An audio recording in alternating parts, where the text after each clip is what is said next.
A humble farmer donates all his crops to an orphanage. The very next day, something unimaginable happens. A billionaire shows up and buys him a brand new ranch. Before we continue, don't forget to subscribe to the channel, like the video, and comment where in the world you're watching from. Let's go. Jackson McCormick rose before the sun that morning, the same way he had every day since he was a boy, long before he'd inherited the patch of land his father once worked. A chill clung to the pre-dawn air as he shrugged on his faded jacket, stepping out of the modest farmhouse that had been in his family for 3 generations. The wooden porch creaked under his boots, and in the distance he could see the gentle slopes of his fields that, despite his best efforts, had failed to yield enough profit for him to break even.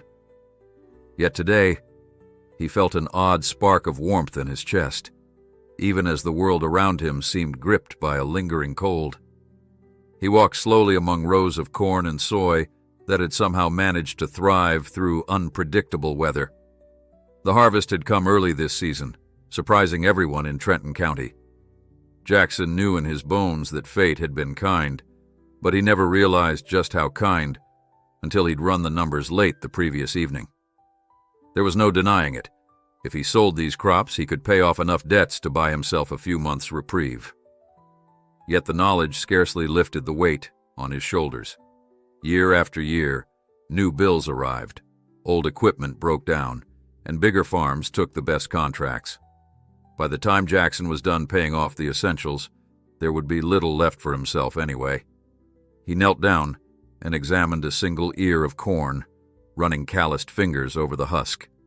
His late wife, Lydia, used to tease him, saying he needed to name each plant like a dear friend, because he lavished so much attention on every stalk. This year's crop felt like a final gift from her, an echo of her love of the land. He smiled and stood up, determined to do something meaningful for once, rather than fret about profit. By sunrise, he'd filled his old flatbed truck with crates of produce, corn, soybeans, and a few rows' worth of vegetables. Word had traveled quietly around the valley that Jackson was planning something, though nobody knew quite what. He drove slowly toward the Heartland Children's Home, the only orphanage within 50 miles.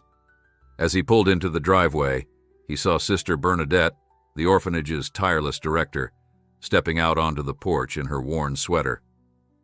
She watched, bemused, as Jackson hopped down from the truck and tipped his hat in greeting.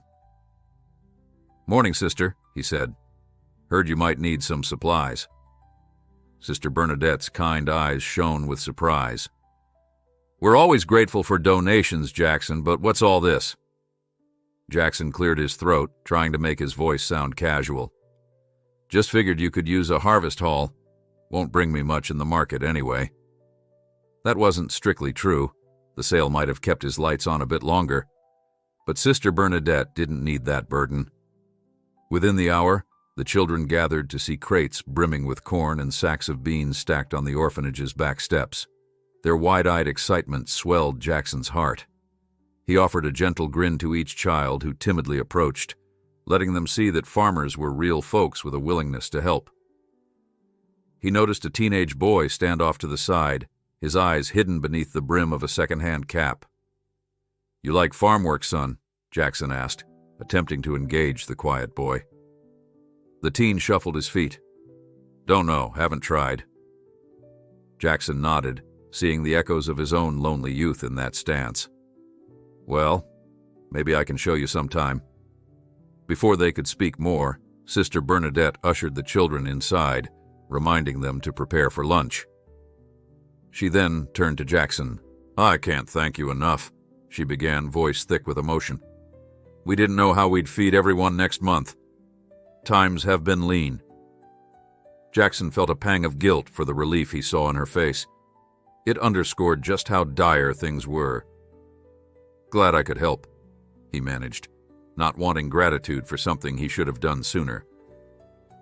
He gave a quick nod and hoisted one last crate from the truck bed, carrying it indoors. All morning he worked alongside volunteers, washing and storing the vegetables in the orphanage's simple kitchen.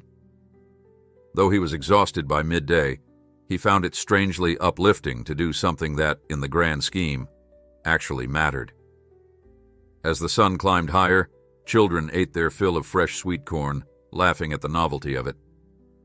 One little girl, no more than 5 or 6, walked up and tugged on Jackson's sleeve. "Thank you, mister," she said, shy but earnest. He knelt down to her level, feeling an unexpected warmth spreading through his chest. "You're welcome. I'm just an old farmer, but I'm glad to help." By the time he returned home, word had already spread throughout Trenton County that Jackson McCormick had given away the entirety of his harvest. Folks whispered that he'd lost his mind, that the bank would surely come calling, or that he must have come into some secret fortune he wasn't telling.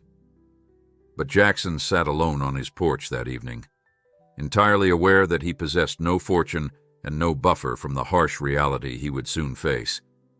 The money he might have earned had vanished. All he had left was the sense that, just maybe, he'd done right by the memory of his wife. The following morning, Jackson awoke to the lowing of cattle from a neighboring farm. He sat up, trying to banish the lingering ache in his back. Donating the harvest had lifted his spirits, but it hadn't done anything for his mounting debts. He figured he'd face trouble soon enough. After feeding his chickens, he noticed a fancy black sedan rolling down his dirt driveway. The glare of polished metal looked entirely out of place against the chipped paint of his barn. It came to a halt with a smooth purr, and out stepped a well-dressed man who introduced himself as Malcolm Bryce, personal aide to a prominent local billionaire named Gregory Hall. Jackson tried not to stare at the impeccable suit or the glossy shoes that probably cost more than all his farm tools combined. "Mr. McCormick," Malcolm said, extending a business card. "Mr. Hall has requested a private meeting with you." Jackson swallowed. He'd heard of Gregory Hall, of course. Everyone had. The man owned half the county's real estate, had major holdings in technology, and was rumored to have more money than entire towns. But what on earth would he want with a bankrupt farmer? "Any idea why your boss wants to see me?" Jackson asked, suspicion creeping into his voice. Malcolm smiled politely, as though accustomed to these questions. He'd prefer to discuss it in person. Something about the man's even tone made Jackson uneasy. He pictured developers swooping in, wanting to buy him out cheaply and transform his beloved farmland into a strip mall. But there was nothing he could do about that now, so he reluctantly nodded. "All right," he said, forcing a courteous tone. "When would he like to talk?" "Now, if you're available." Jackson blinked, glancing at his old pickup truck. The engine had been struggling for weeks. How far was it to Mr. Hall's estate? Malcolm seemed to read his hesitation. "I can drive you," he offered. Within minutes, Jackson found himself in the plush interior of the sedan, rolling past the battered mailbox marking the edge of his property.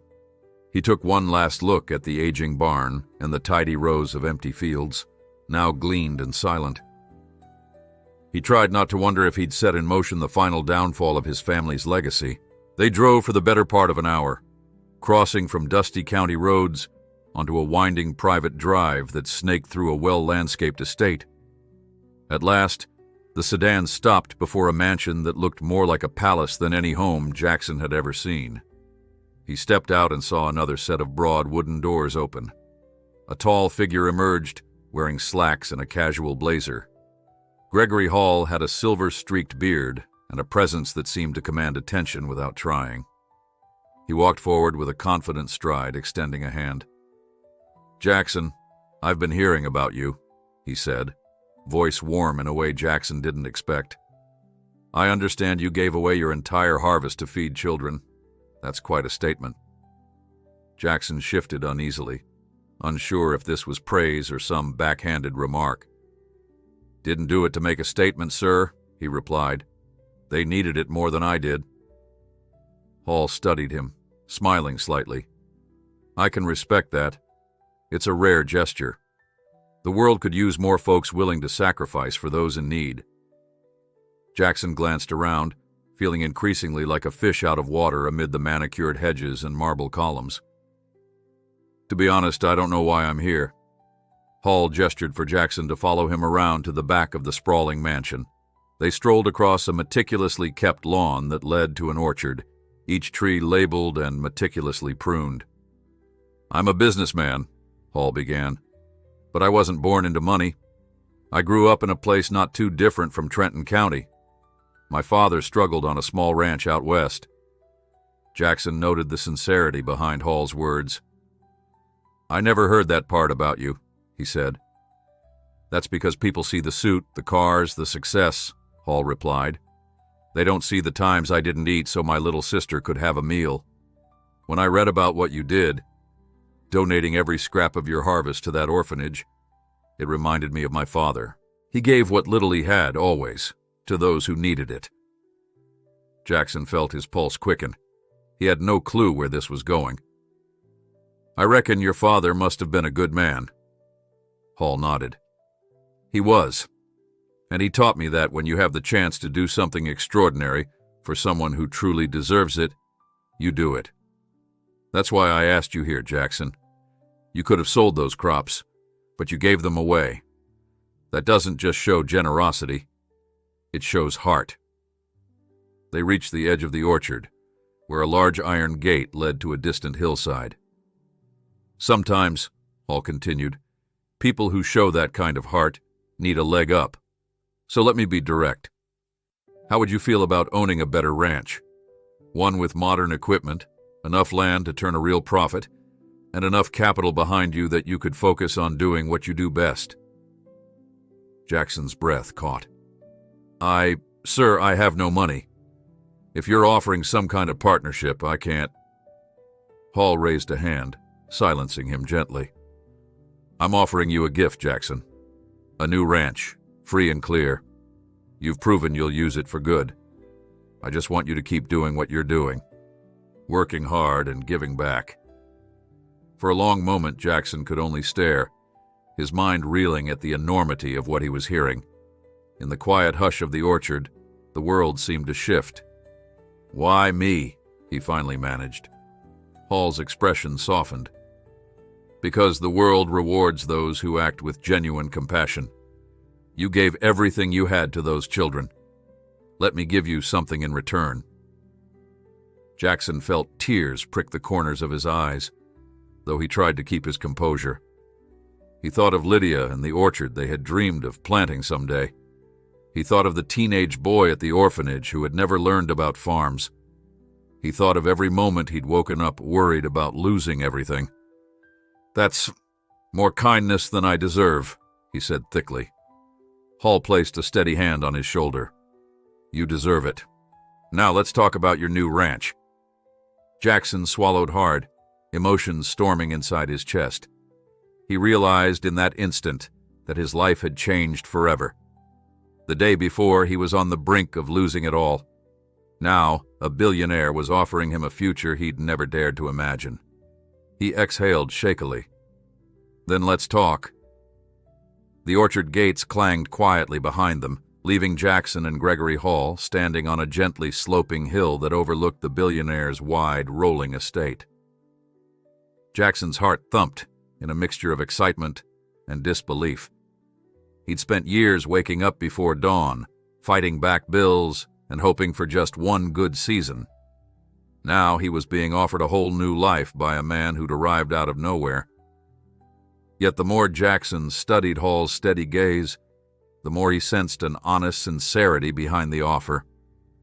He ran a hand through his hair, trying to figure out what questions he should even ask next. Let's head inside, Hall said, leading Jackson toward a cobblestone path that wound around the orchard's edge. I've got the paperwork ready, but we won't sign anything until you've had time to read every line. I want you comfortable with this, Jackson. It's supposed to be a blessing, not a trap. Jackson nodded, still half tongue-tied. I appreciate that, sir. I'm no lawyer, but I've dealt with enough fine print to know it can hide a world of trouble. He paused. I just don't understand why you'd give me a ranch, free and clear, when we barely know each other. Hall's expression softened. Because you did something extraordinary for those kids.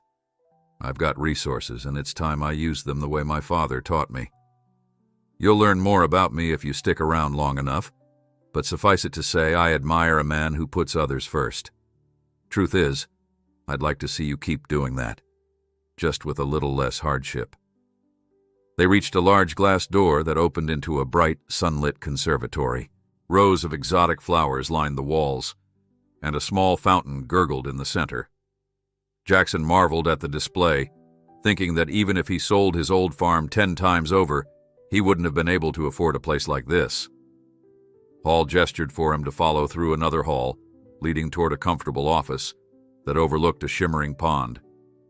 "Sit wherever you like," Hall said, moving behind an antique desk. "My aide, Malcolm, will bring us coffee." Jackson settled into a surprisingly comfortable chair, his mind still spinning with the day's events. He tried to focus as Hall produced a file and slid it across the polished wood. The cover read, "Purchase Agreement, McCormick Ranch." His name, typed neatly, startled him. Hall saw the confusion on his face and smiled gently. "I've already taken the liberty of naming it in your honor, though you can call it whatever you prefer," Hall explained. "The property is about 200 acres, a little farther north from your current place. It includes a working barn, modern irrigation lines, and a house that's modest by some standards, but sturdy and in good shape. I've also arranged for enough livestock to help you begin on the right foot. It won't be lavish, but it should be comfortable." Jackson flipped open the file, scanning lines that confirmed what Hall had said. Zero cost to him. A gift, contingent on nothing more than Jackson's desire to run it responsibly. The entire thing felt unreal. His pulse pounded, and he felt sweat bead along his collar. Then, with a breath, he steadied himself. There had to be a catch. "Look," Jackson said, his voice low but earnest, "I'm grateful, truly. But folks around here are already suspicious of me. They think I'm some fool for giving away my harvest. If I waltz in tomorrow with a brand new ranch, they'll figure I won the lottery or did something shady. And I just want to make sure you're not expecting anything I can't deliver." Hall rested his elbows on the desk. "All I expect is that you continue doing good in the community. If that means donating crops to orphanages, so be it. Maybe you'll hire local hands, give jobs to folks in need. If, for whatever reason, you decide you don't want the ranch, you're free to sign it back to me. The only thing I'm asking is that you don't sell it off and disappear with the money. This place should stay a working farm, used for the right reasons." Jackson nodded, relief mixing with awe. He couldn't recall the last time someone had trusted him enough to give him that kind of freedom. "That sounds fair," he said. "I'd never want to flip it anyway. Farming's all I know." Hall smiled. "Then we have no problems." Before Jackson could respond, Malcolm appeared carrying 2 mugs of steaming coffee. He set them down and withdrew politely. The aroma was rich and comforting, though Jackson still felt self-conscious in such a grand environment. He cleared his throat. "If I accept, I'll need to fetch my gear from the old place. The bank's likely to repossess it soon anyway. This chance might be the only way my family's land name survives." "I understand," Hall said gently. "You can spend a few days getting your bearings. I'll have someone drive you out to see the property, show you around. Then once you're satisfied, we can finalize everything." Jackson lifted the coffee to his lips and took a cautious sip. It was smoother than anything he'd tasted, and for a moment he thought of Sister Bernadette, how she'd taken her coffee black and strong. The memory made him smile. "I'm in," he murmured, barely believing the words. "I don't know how to thank you." Hall waved off the gratitude. "No need. Just do right by that place, and by yourself." They spent another hour talking details. Hall explained that he'd already covered the taxes on the property and prepaid certain expenses to ensure Jackson wasn't burdened right away. The paperwork was straightforward enough, a rare blessing in Jackson's life. When finally Hall rose to his feet to see Jackson out, The farmer felt as if he'd stepped into a dream he never wanted to end. "It's going to take me a while to wrap my head around all this," Jackson admitted, blinking in the afternoon sun once they were outside. "Maybe I ought to pinch myself." Hall chuckled, crossing his arms. "You'll see soon enough. Go on home, Jackson.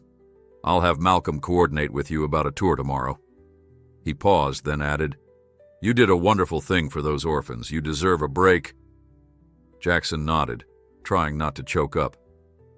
"Thank you," he managed. Then he headed back to the black sedan, which Malcolm had already pulled around. Throughout the drive, the farmland rolled by, fields of golden wheat and green meadows drifting past in a blur. He recalled the moment he handed out corn at the orphanage, how small those children had looked. Perhaps this was the universe's way of paying him back. He silently prayed he could live up to it. When they reached his driveway, Malcolm gave a polite nod, then turned the sedan around and departed. Jackson stood for several minutes in the dusty front yard. His mind buzzed with 1,000 questions. The house seemed shabbier than ever, the sagging roof and chipped paint proclaiming every neglected repair. But for the first time, none of that crushed his spirit.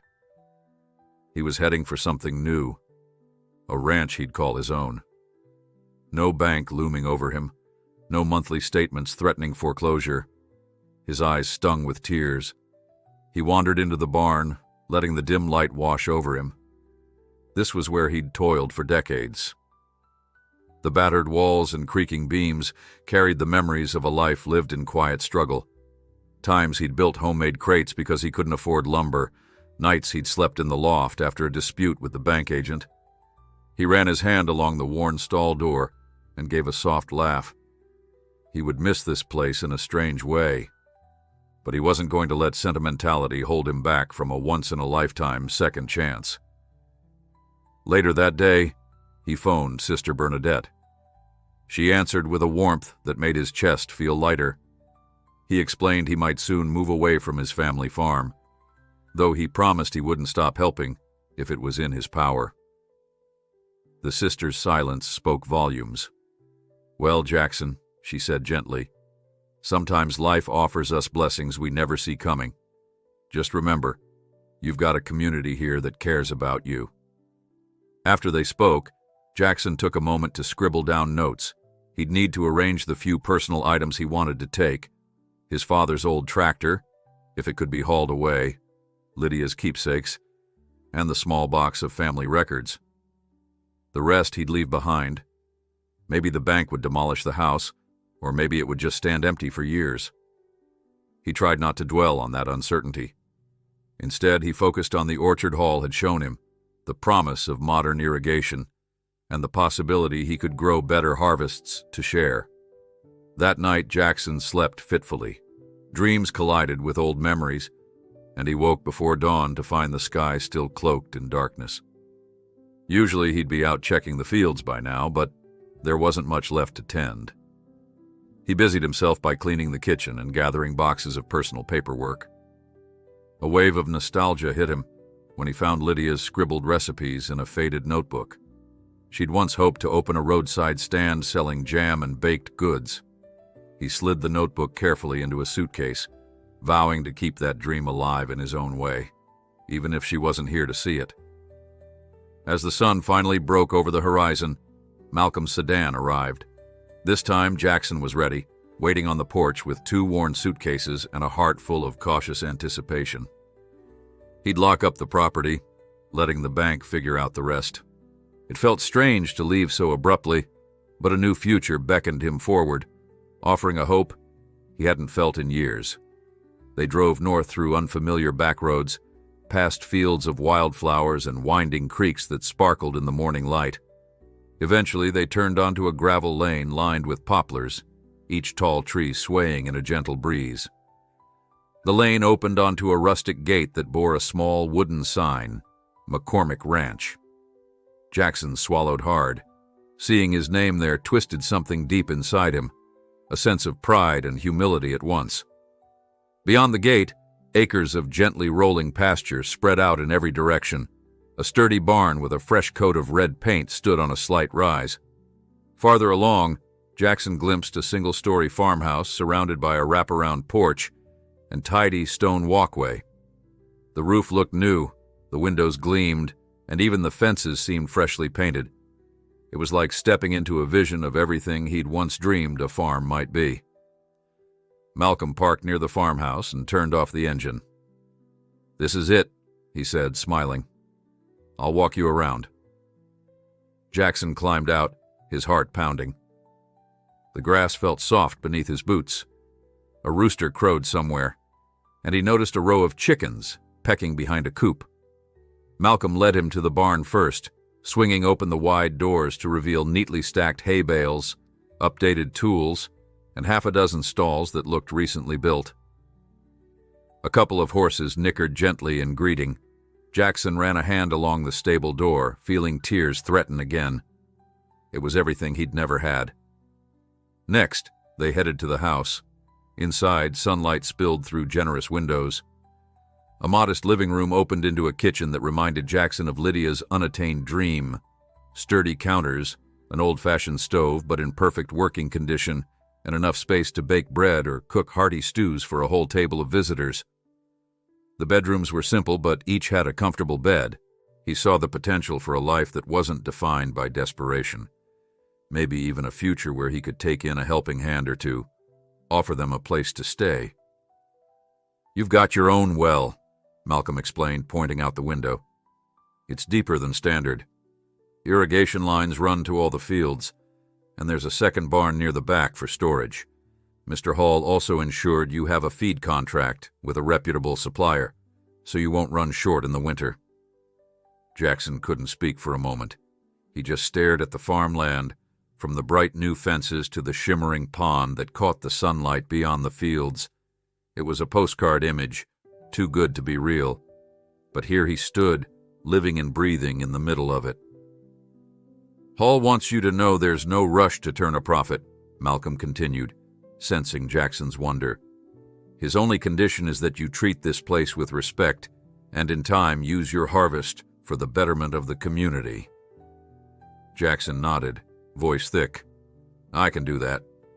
Jackson walked back outside, shading his eyes against the bright sun.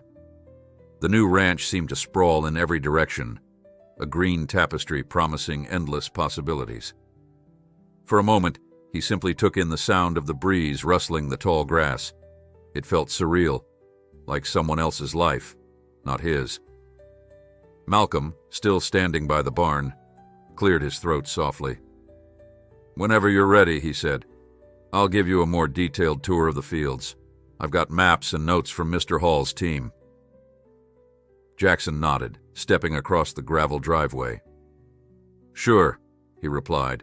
"I'd like to see where everything is laid out." He hesitated, scanning the horizon.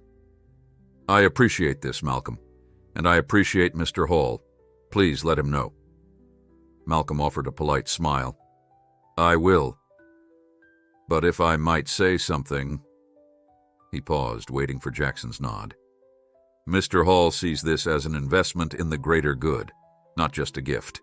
He believes in second chances, especially for people with big hearts. So I hope you won't feel guilty about accepting." Jackson let out a slow breath. "I'll do my best to keep that in mind." They started walking along a dirt path that meandered through several fenced pastures. Malcolm explained that each field was connected to a centralized irrigation system, recently installed. Overhead, a hawk circled in the bright sky. In the distance, Jackson could see a handful of cows grazing beneath the shade of a tall oak. The land dipped into a gentle ravine, where a thin stream sparkled. Even the smell of the place was different, fresh, with the faint scent of well-tended soil. This, Jackson realized, was how it felt to own a farm unburdened by perpetual debt. They reached a small equipment shed, and Malcolm unlocked it to reveal a gleaming tractor, along with various implements that looked newer than anything Jackson had ever laid eyes on. "All yours," Malcolm said. "We'll arrange a tutorial if you're not used to these models, but they're straightforward." Jackson traced a hand along the tractor's pristine frame. He remembered the rattling, oil-leaking machine back at his old farm. "I'll figure it out," he said, quietly awed. "Thank you, again." Malcolm left him there for a few minutes, stepping away to take a phone call. Jackson listened to the breeze slide through the tall grass. He could almost hear Lydia's voice telling him to embrace this chance, not to let fear hold him back. She'd once said that generosity had a funny way of looping back around when you least expected it. Maybe that was what had happened here. Eventually, Malcolm returned. "Everything all right?" Jackson asked. "Just Mr. Hall confirming some details," Malcolm replied. "He's pleased you like the place. He'll visit soon, but for now he wants you to settle in. If there's anything you need, call me." Jackson held out a hand, and they shook with mutual respect. Then Malcolm headed toward the sedan. Jackson stood by the shed, watching the dust trail behind the car as it rolled off toward the road. He took a steadying breath. For the first time, he was truly alone on the new ranch. A strange hush settled over him. Tipping his hat back, he surveyed the fields once more. It felt like greeting a friend he'd always known, but had never met in person. Yes, the land was new, the house was unfamiliar, but the spirit of farming remained the same. The day was still young. He could get started right away. He decided to walk the perimeter. It took him over an hour to circle the largest field, crossing a gentle slope that ran behind a thin line of trees. He checked fence posts, making mental notes about where extra support might be needed. On the far side of the property, he discovered a stone marker near a cluster of blooming wildflowers. The inscription simply read, "A gift for those who give," with no name or date, as if Hall had placed it there as a quiet reminder of the ranch's purpose. Jackson ran his fingertips across the smooth lettering, remembering all the years he'd struggled to keep afloat. In those tough times, he could only dream of a place this well cared for. Now it was his responsibility not to squander the opportunity. He bowed his head momentarily, whispering a silent thanks. Returning to the farmhouse, he decided to rummage through the closets. He found them stocked with basic supplies, extra bedding, towels, and even an unopened set of dishes. Clearly, Hall's people had wanted him to feel at home from the start. A pang of emotion welled up, a peculiar mixture of gratitude and lingering doubt about deserving so much. Still, what was done was done. He resolved to live up to the faith placed in him. Just before noon, he heard tires crunch on gravel. Bracing himself, he stepped onto the porch, half expecting Malcolm or Hall. Instead, he recognized the battered green truck that belonged to his old friend Roy Kellerman. Roy jumped out, letting the engine idle as he approached with a grin half hidden beneath his wiry mustache. "Jackson," Roy called, shaking his head in disbelief. "I heard rumors you'd come into some fancy new farm, but I had to see for myself." Jackson spread his arms, smiling crookedly. "Yeah, it's a long story. Good to see you, Roy." Roy climbed the porch steps, glancing around at the fresh paint and sturdy railings. "You sure you're not squatting? Because this place looks top tier." His tone held a teasing note, but curiosity flickered in his gaze. "Heard you got it from that billionaire folks mentioned in hushed tones." Jackson nodded, exhaling. "Gregory Hall, he, offered it after he found out I donated all my harvest to the orphanage." Roy let out a soft whistle. "Talk about a stroke of luck. You always had a good heart, Jackson, but I never expected you to land a setup like this." "Me neither, I'm still reeling." Jackson leaned against the porch rail. "I'll probably keep reeling for a while, but come on in. I'll show you around." They stepped inside, and Roy's eyes went wide at the clean, sturdy furnishings. "You planning to stay here alone?" he asked. "Seems big for one man." Jackson shrugged. "At first, yeah, but eventually I'd like to bring on some help. Maybe hire a couple of workers from town, or see if any of the older kids at the orphanage want to learn farm work." Roy nodded thoughtfully.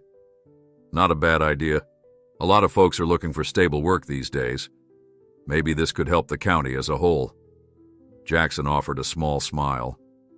"That's what Hall wants. And honestly, I do too." He paused. "I know the story must be strange from the outside. I'd appreciate if you could quell any rumors that I cheated or got something shady. People can be quick to assume the worst." Roy nodded, his expression sincere. "I'll do my best. You've been honest your whole life. That's not about to change. Anyone who knows you will understand this is a blessing, not some scheme." He looked around one more time. "Anything you need, you just holler, okay?" "Thanks, Roy," Jackson said. "I mean it." After Roy left, Jackson decided it was time to bring over some personal things from his old place.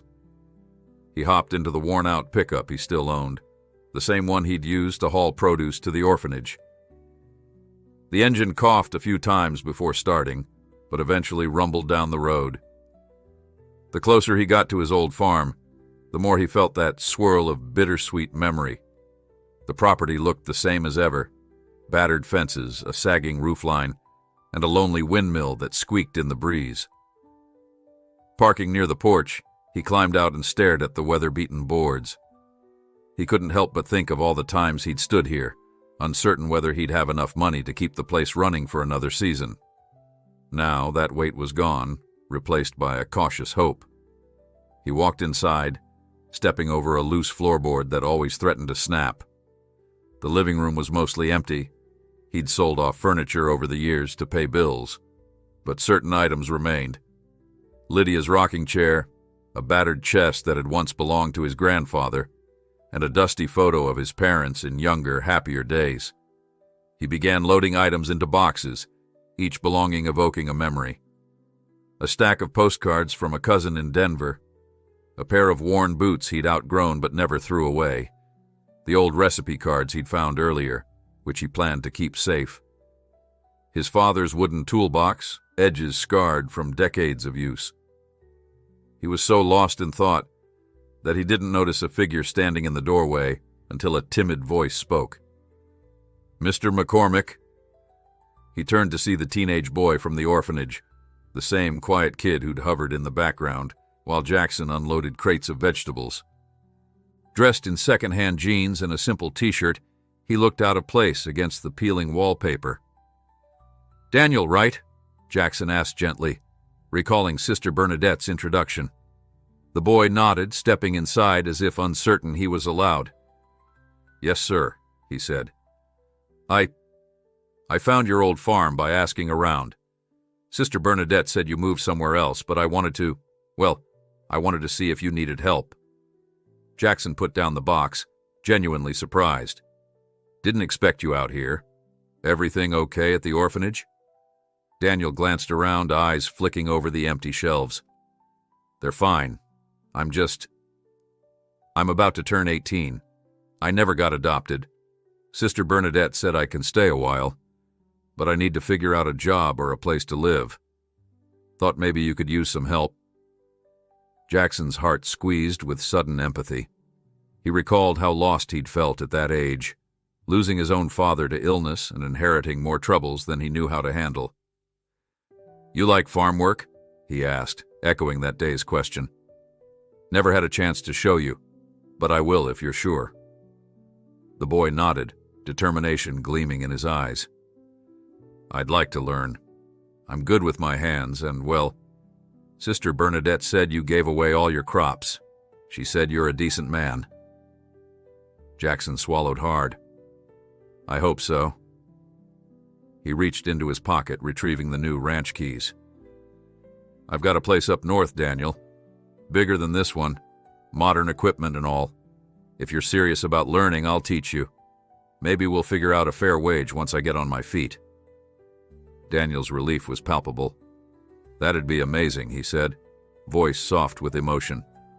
"Thank you, Mr. McCormick." Jackson considered the near-empty room and the memories embedded in its walls. "I guess you can help me load these boxes then. After that, I'll drive us up to the new ranch.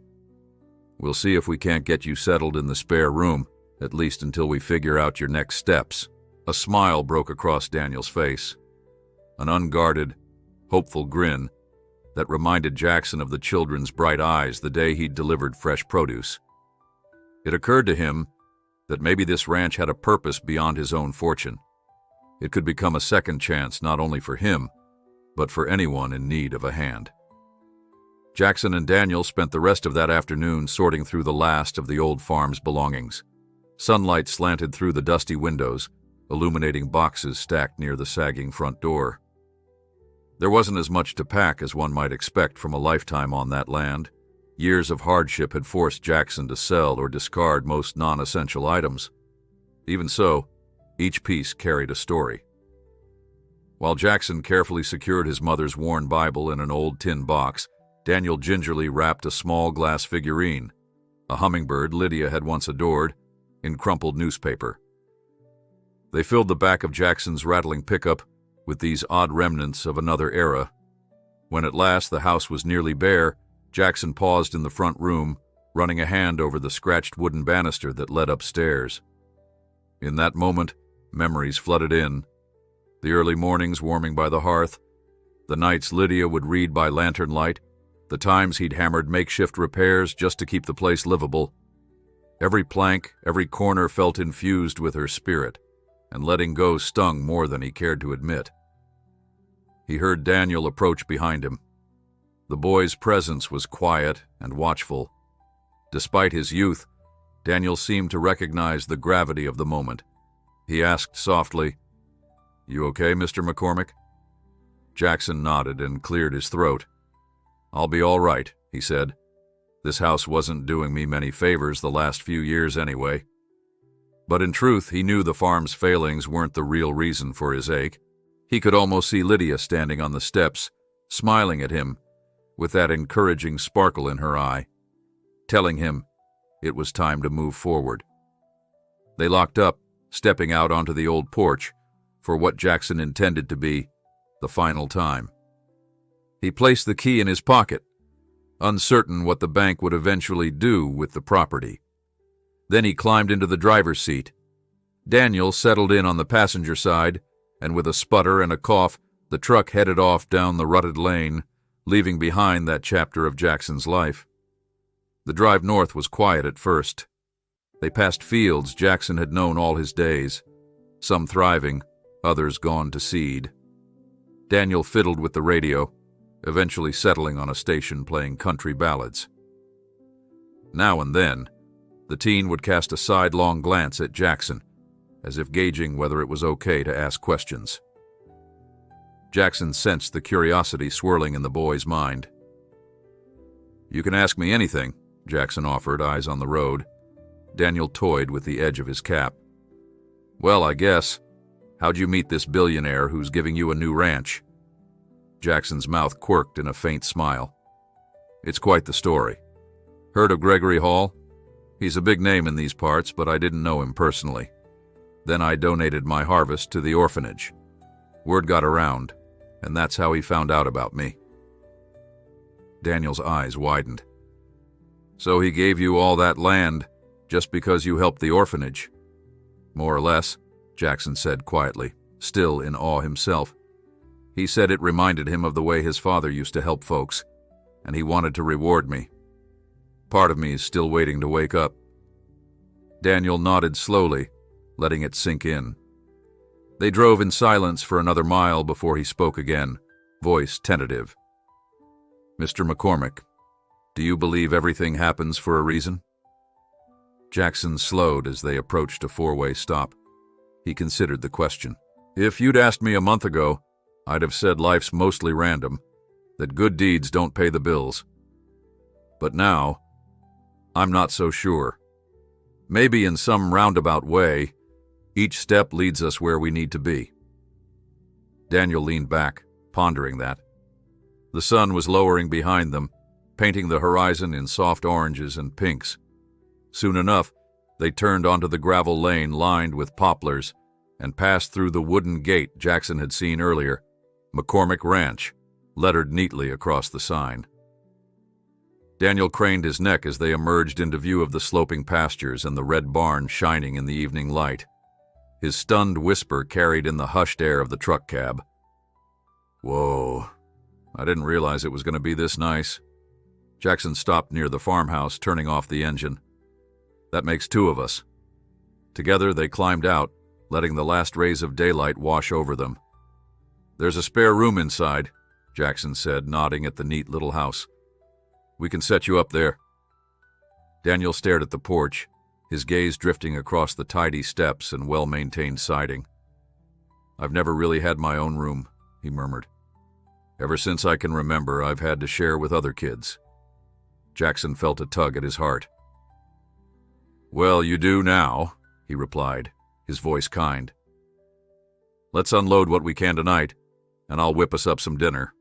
Tomorrow I'll show you how to handle farm chores if you're still keen." A grin split the boy's face, lighting it in a way Jackson hadn't seen before. "Yeah, I'm definitely keen." They spent the next hour carrying boxes inside, setting them in the living room until Jackson could sort properly. With Daniel's help, they stored the heaviest chest in a corner, making sure it wouldn't scratch the floors. By the time they finished, dusk had settled, and a crescent moon rose over the fields. Though the kitchen was well stocked with basic cooking utensils, Jackson had no fresh groceries yet, so they made do with canned soup and simple sandwiches. They stood at the kitchen counter, eating while they talked about farm life. Daniel asked about planting schedules, about how to care for livestock, about the difference between a tractor and a harvester. Jackson answered patiently, inwardly marveling at the kids' hunger to learn. When they wrapped up for the evening, Jackson showed Daniel to the spare bedroom, a small but comfortable space with a wooden bed, a nightstand, and fresh sheets folded neatly at the foot. "It's yours for as long as you need," Jackson said, flipping on the lamp. Daniel set his duffel bag on the bed, glancing around. "I really appreciate it, and I promise I'll work hard, help out however I can." Jackson patted the doorframe. "That's all I ask. Good night, Daniel." He headed to his own bedroom, feeling the unfamiliar warmth of a place that wasn't worn by decades of trouble. The floors didn't creak, the windows didn't rattle in their frames, and the air smelled faintly of fresh paint. After a quick shower, Jackson lay in bed, eyes on the ceiling. Thoughts churned through his mind. The generosity of Gregory Hall, the possibility of hiring local hands, the uncertain future this ranch held. But for the first time in years, that uncertainty felt more like excitement than dread. He woke before dawn, body trained by years of farm routines. Slipping out of bed, he dressed in old jeans and a flannel shirt, then found his way to the kitchen where he brewed coffee. It tasted somehow sweeter in the hush of the new house. He sipped it on the back porch, gazing across fields tinged with the first light of day. Daniel joined him not long after, yawning but game. "Couldn't sleep," he admitted sheepishly, too excited. Jackson passed him a spare mug of coffee. "Then let's get started." He walked the boy around to the barn, introducing him to the two horses, the small herd of cows, and the modest flock of chickens that roamed within a secure coop. Explaining feeding schedules came naturally. Soon, Daniel was measuring out grain, filling water troughs and asking questions about each animal. Jackson smiled inwardly at how attentively the boy listened. So different from the disinterested farmhands Jackson had sometimes hired in the past. By mid-morning, the sun was fully up, and Jackson decided to show Daniel the irrigation system. They headed to a control panel near the shed, a metal box bristling with dials and readouts. When Jackson pressed a few buttons, distant sprinklers kicked to life, arcing water over sections of pasture. Daniel watched in fascination, bending to see how the water lines fed from the pump house. They spent the rest of the morning walking the perimeter, checking fence lines and making note of any repairs. Daniel offered to carry extra tools, carefully hammering nails where the slats needed reinforcing. When they stopped for a short break, Daniel asked, "So what's next for the ranch? You planning to plant soon?" Jackson wiped sweat from his brow and looked out across the sunlit land. "Yes," he answered. "Hall's folks said they'd supply some seeds. I was thinking maybe a mix of corn and soy again, but with better equipment and irrigation we can expand. Possibly even fruit trees one day. Daniel's eyes gleamed. That sounds amazing. He hesitated before continuing. Have you thought about the orphanage? Maybe we could bring some of the younger kids out for a day, show them animals and how everything grows. Jackson considered it. He pictured the delight on those children's faces if they got to feed a cow or collect fresh eggs. You know, that's a fine idea, he said. Could be a wonderful experience for them. As they resumed walking, Daniel's suggestion lingered in Jackson's thoughts. The ranch wasn't just about personal gain. It was about fostering a spirit of giving. He could practically hear Lydia reminding him of that. Sometimes caring for others was easier when you had the means to do so. Now, he finally had those means, and he'd use them. After lunch, Jackson decided to test the new tractor, heading out to a broad strip of land behind the barn. Daniel hopped onto a fence rail, eager to watch. Starting the engine, Jackson couldn't help but grin at how smoothly it purred. With methodical movements, he guided it across the field, testing each function. Dirt turned up in neat rows, a far cry from the uneven furrows his old machine produced. When he shut off the engine, Daniel cheered from his makeshift perch. Jackson climbed down, feeling a surge of hope. His new ranch was more than just farmland. It was a sanctuary, a chance to break free from the cycle of barely scraping by. And it was a place where a kid like Daniel might finally find a home. As the day wound down, they returned to the farmhouse, sweaty and tired, but satisfied. The sky had begun to blush with twilight, and Jackson rummaged in the pantry for something more substantial than the previous night's meal. He found beans, rice, and some canned tomatoes, which Daniel helped transform into a makeshift chili. It wasn't fancy, but the savory aroma soon filled the kitchen. They sat at the table, the overhead light casting a warm glow on the simple meal. While they ate, Jackson listened to Daniel's stories about life at the orphanage. How Sister Bernadette was always up before dawn, how the younger children would crowd into the dining hall hoping for second helpings, how he used to pretend he was too cool for card games, but secretly loved them. The boy's voice carried both longing and relief, as if he was finally free to share himself without judgment. When the plates were empty, Daniel helped wash up. Then they both made their way to the porch, leaning against the railing in companionable silence. Stars dotted the sky like tiny crystals. Jackson inhaled the night air, feeling a deep contentment. He realized this was what Lydia would have wanted for him, a life where he could share his blessings, not hoard or lose them to constant debt. In the quiet, he spoke up. Daniel, thanks for helping out today. You did good work. The boy's cheeks turned pink in the dim light. Thanks for letting me stay, Mr. McCormick. I'll do my best not to let you down. Jackson nodded, a slight smile tugging at his lips. I'm sure you won't. They lingered there watching the moon rise over the fields, content in the knowledge that both of them had found at last a place to belong. Early the next morning, Jackson rose to the call of a distant rooster. He dressed quickly and found Daniel already waiting on the porch, the boy's restless energy as palpable as the orange glow cresting the horizon. With a knowing smile, Jackson handed him a spare work glove. Daniel slipped it on and followed him down the steps, ready to tackle the day's chores. It was only their second morning on the new ranch, yet they fell into an easy rhythm, as if this routine had belonged to them both all along. After feeding the livestock, Jackson showed Daniel how to check the well pump behind the barn. Though modern equipment had replaced what Jackson was used to, the principle remained the same. Ensure the mechanism stayed lubricated and debris-free, so water flowed unimpeded. Daniel listened intently, copying every motion. Watching the teen's focus, Jackson felt a swell of pride. Beyond mere curiosity, Daniel seemed driven by the need to prove himself, to show that if someone finally believed in him, he wouldn't waste the chance. They just finished calibrating the irrigation gauges when a compact SUV rumbled up the drive. The engine was unfamiliar, but the sight of Sister Bernadette stepping out of the passenger side quickly put Jackson at ease. Another woman in a crisp gray suit climbed from the driver's seat.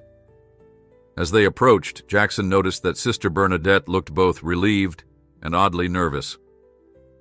"Morning, Sister," Jackson called, wiping sweat from his brow. "What brings you out here so early?" She gave him a warm smile. "Good morning, Jackson. This is Ms. Shepard. She's from the county's social services department." Sister Bernadette turned to the woman, motioning politely. "Ms. Shepard, this is the gentleman I was telling you about, Mr. McCormick, and his assistant, Daniel." Daniel fidgeted, glancing at Jackson for reassurance. Jackson nodded and offered his hand to Ms. Shepard. She had a firm grip and a direct gaze. "Pleasure to meet you," he said. "Is something going on?" Ms. Shepard took in the well-kept barn and the broad fields. "I came to see how Daniel is settling in. Sister Bernadette mentioned you've taken him on as a farmhand, and I have some paperwork to finalize, verifying he has a stable environment until he turns 18. Jackson caught a flicker of anxiety in Daniel's eyes. The boy likely feared being uprooted again if the county decided this arrangement wasn't legitimate. Jackson offered a calm smile. "Daniel's welcome here as long as he wants to stay," he said plainly. "He's already a huge help, and I'm doing my best to teach him everything I know."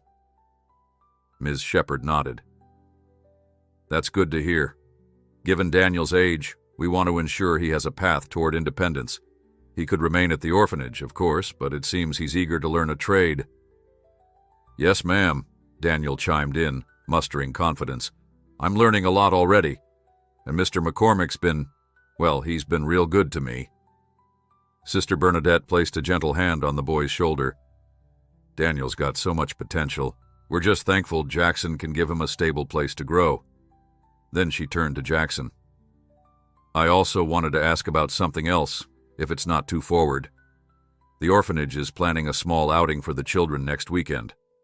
I wondered if you might host them here for a day, show them around, maybe let them meet the animals." Jackson felt a twinge of excitement at the idea. "I'd love that," he said at once, remembering the conversation he and Daniel had shared the night before. "They can learn about feeding the horses, maybe gather eggs from the chickens. There's plenty of space to run around." Sister Bernadette's face lit up. "Thank you, Jackson. That's an answer to my prayers. We don't have many field trip options within our budget, and a real ranch visit would mean so much to them." Ms. Shepard cleared her throat politely, stepping back into her official demeanor. "First things first. Daniel, do you mind giving me a quick tour of where you sleep? And then I'll just need a brief interview with you and Jackson. The county has to confirm the environment is suitable." Daniel shot Jackson an uneasy look, then nodded. "Sure. Follow me." They headed toward the farmhouse, leaving Sister Bernadette and Jackson alone for a moment near the barn. A breeze carried the scent of clover, rustling the rows of grass.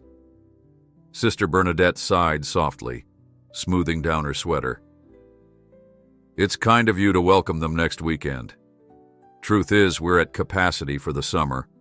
The older children try to help with chores at the orphanage, but they never get a chance to see a real farm." Jackson leaned against a fence post, remembering how Lydia used to speak of city kids who'd never touched a horse or planted a seed. "I'm happy to do it," he replied, his voice firm. "And if you ever need produce or supplies again, let me know. I'll try to keep this place running well enough to share." She nodded, her smile reflecting gratitude. "You really are a blessing, Jackson. I know you've had your share of troubles, but you've always kept a generous spirit." Gregory Hall must have seen that too. Jackson looked out over the fields, his gaze tracing the gentle slope of the land. "Sometimes I think Lydia guided me to the orphanage that day," he mused quietly. "And maybe she nudged Gregory Hall my way too." Sister Bernadette's eyes shone with understanding. Before she could respond, Ms. Shepard and Daniel returned from the house. "Everything looks in order," she said, tucking a notepad into her purse. "The room is clean, the environment stable, Daniel seems happy. I'll just confirm a few details with you, Jackson. Then we can be on our way.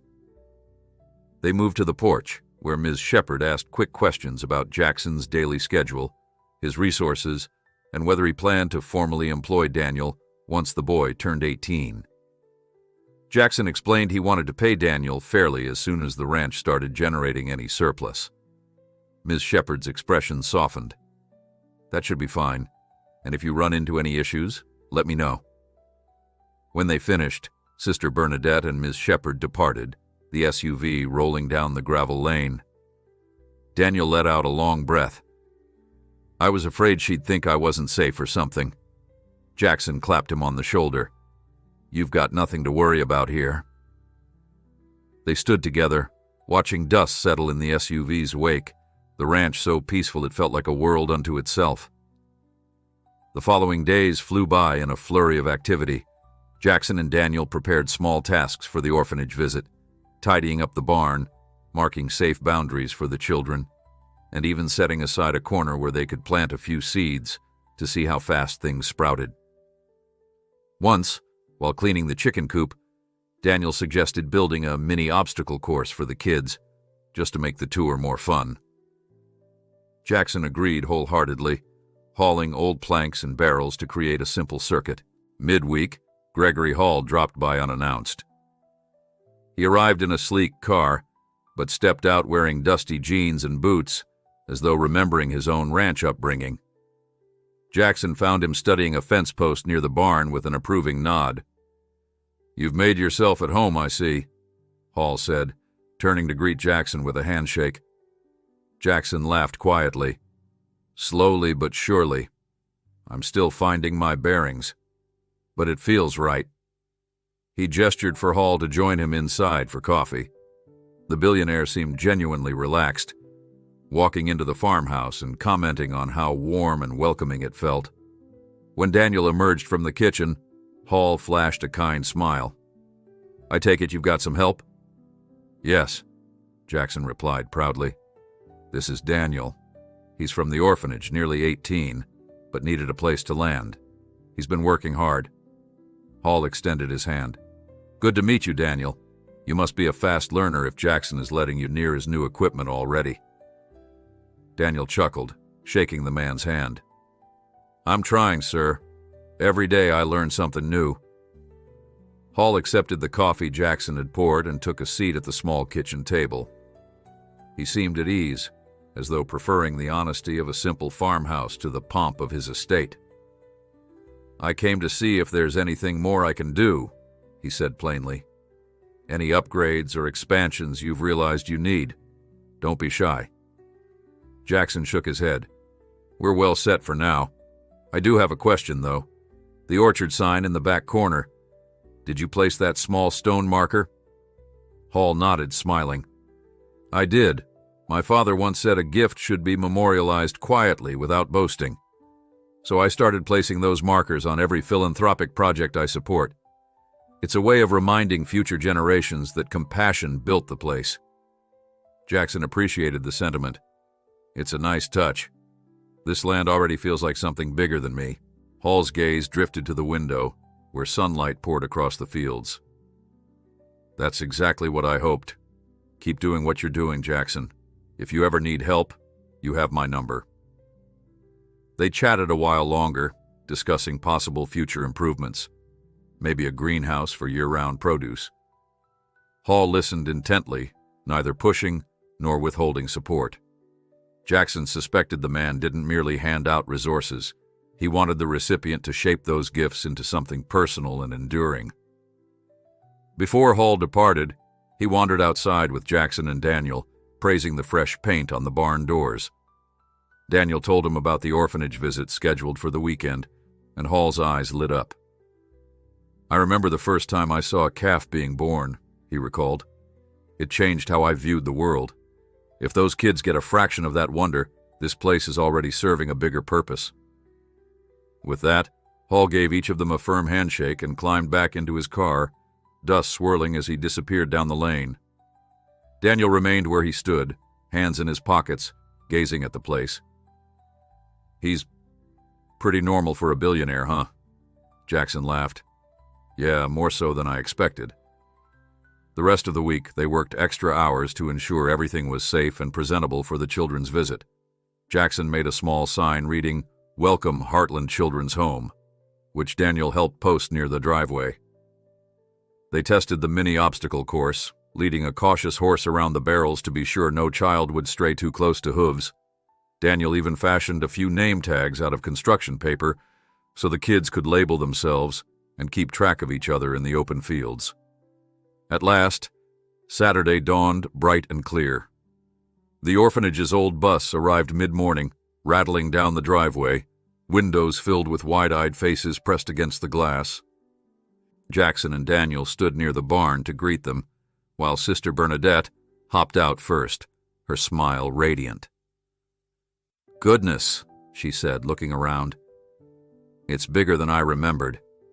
Thank you again for having us." Jackson gestured to Daniel. "He'll show the children the obstacle course, then we'll head to the barn. I figure we can do a quick talk about the animals, maybe let them feed the horses." Children tumbled off the bus in a flurry of giggles and excitement. Some looked a bit hesitant, especially the younger ones, but Daniel waved them over, his open manner coaxing them out of their shyness. They gathered around the mini-course, squealing with delight at the idea of stepping over planks and around bales of hay. Jackson stood by, remembering the awe he'd felt as a small boy on his own father's farm, marveling at how the land could seem so endless and full of promise. Throughout the day, Jackson guided the kids through the barn, letting each one pet a horse's muzzle if they were brave enough.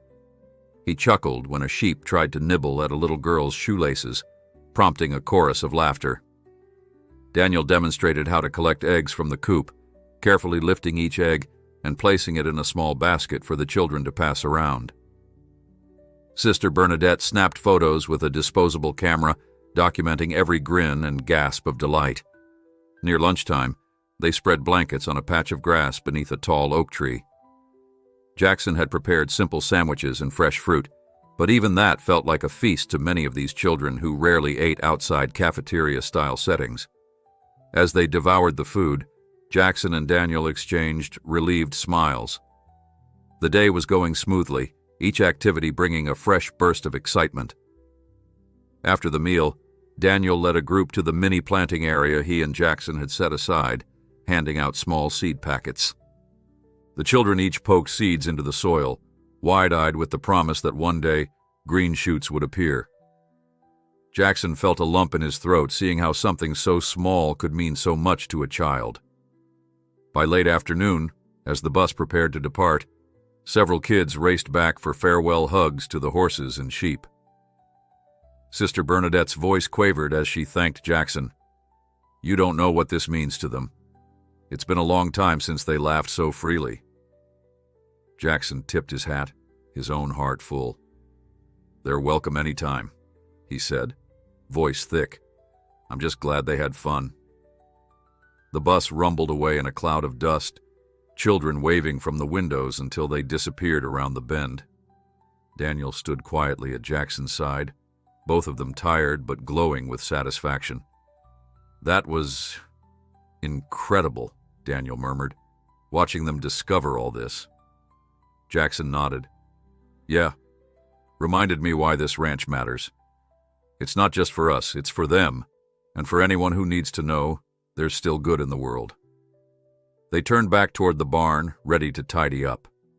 In the distance, the sun hung low, painting the fields gold. For that moment, everything felt right, and Jackson silently thanked whatever twist of fate had led him here. When Sunday dawned, Jackson awoke to the muffled sound of Daniel quietly moving through the house. The boy was already up, rinsing out the coffee pot and setting out mugs for them both. Jackson smiled at the sight. Daniel had gone from a shy teen to a responsible helper almost overnight, each new day revealing more of his natural kindness.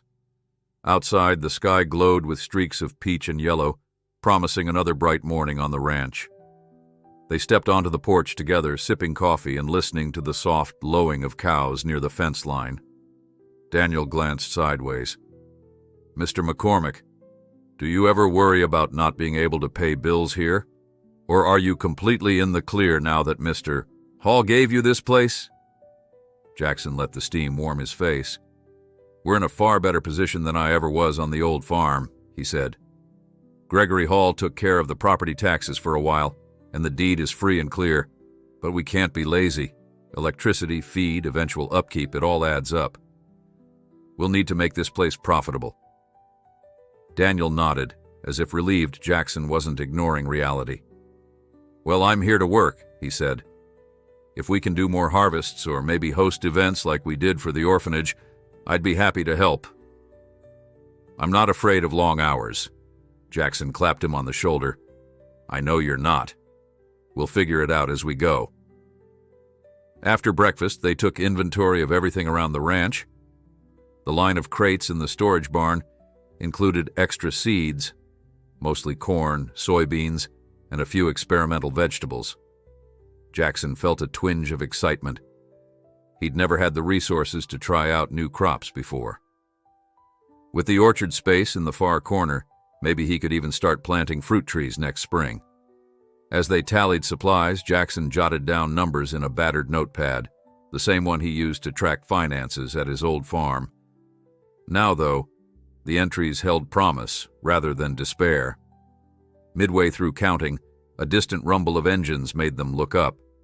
2 trucks rolled down the gravel lane, stopping outside the barn. Jackson recognized Roy Kellerman in one truck, but the other driver was new to him, a tall, lanky man with a serious face. They hopped out and approached, their boots crunching in the dust. Roy grinned broadly. "Morning, Jackson. Brought along someone I think you should meet. This here's Miguel Ramos. He's run a small contracting business for years. Does excellent carpentry, among other things." Roy turned to Miguel. "Jackson's got a brand new ranch that might need expansions down the line. Figured y'all should talk." Jackson wiped his hands on his jeans and held out a hand. "Pleasure, Miguel. I'm Jackson McCormick. Did Roy mention to you we're just getting started here?" Miguel shook Jackson's hand firmly. "He did, and I'm glad to hear it. I recently lost my main contract with a bigger farm that decided to cut costs, so I'm looking for honest work. Roy said you might be the kind of man who invests in the community." Jackson traded a glance with Daniel, who was observing from a few steps away. "I'm not ready to build anything huge," Jackson said, "but I do want to renovate a second barn in the back. It might house more animals or store produce. Are you interested in smaller jobs too?" Miguel smiled. "Absolutely. I built my business from small side gigs. Whatever you need, new stalls, extended roofing, I can handle it."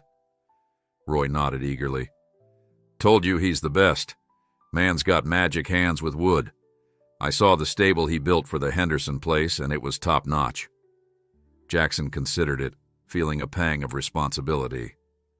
Gregory Hall had given him this property, not only to better himself, but also to help the local community thrive. Hiring local contractors was exactly what he ought to do if finances allowed. "Let's see what we can plan," he said, nodding toward the second barn. "It's a bit of a walk, but we can go check it out." They tromped across the fields, Daniel trailing behind while Roy and Miguel exchanged stories about past projects. The second barn stood near a small copse of trees, its exterior less polished than the main barn. The roof had a slight bow, and the doors stuck on their hinges. Miguel circled the structure, occasionally running his hand over the weathered boards. "Structurally, it's not bad," he concluded. "Might need new support beams, though, and definitely a fresh roof before the rains come." Jackson folded his arms, squinting up at the angled planks overhead. "Any rough estimate on cost?" he asked. Miguel hummed thoughtfully. "Materials plus labor. If I do it mostly myself with maybe one helper, you're looking at a few thousand, minimum. More if we use premium wood or add anything extra. But I can break it down in a formal quote if you like." Jackson felt Daniel's gaze flick his way. The boy knew they didn't have piles of cash just sitting around. "All right," Jackson said. "Give me the quote, and I'll see what I can manage. No promises on timing, but I'd love to get this barn in shape to expand our capacity." Miguel nodded. "I'll get that written up.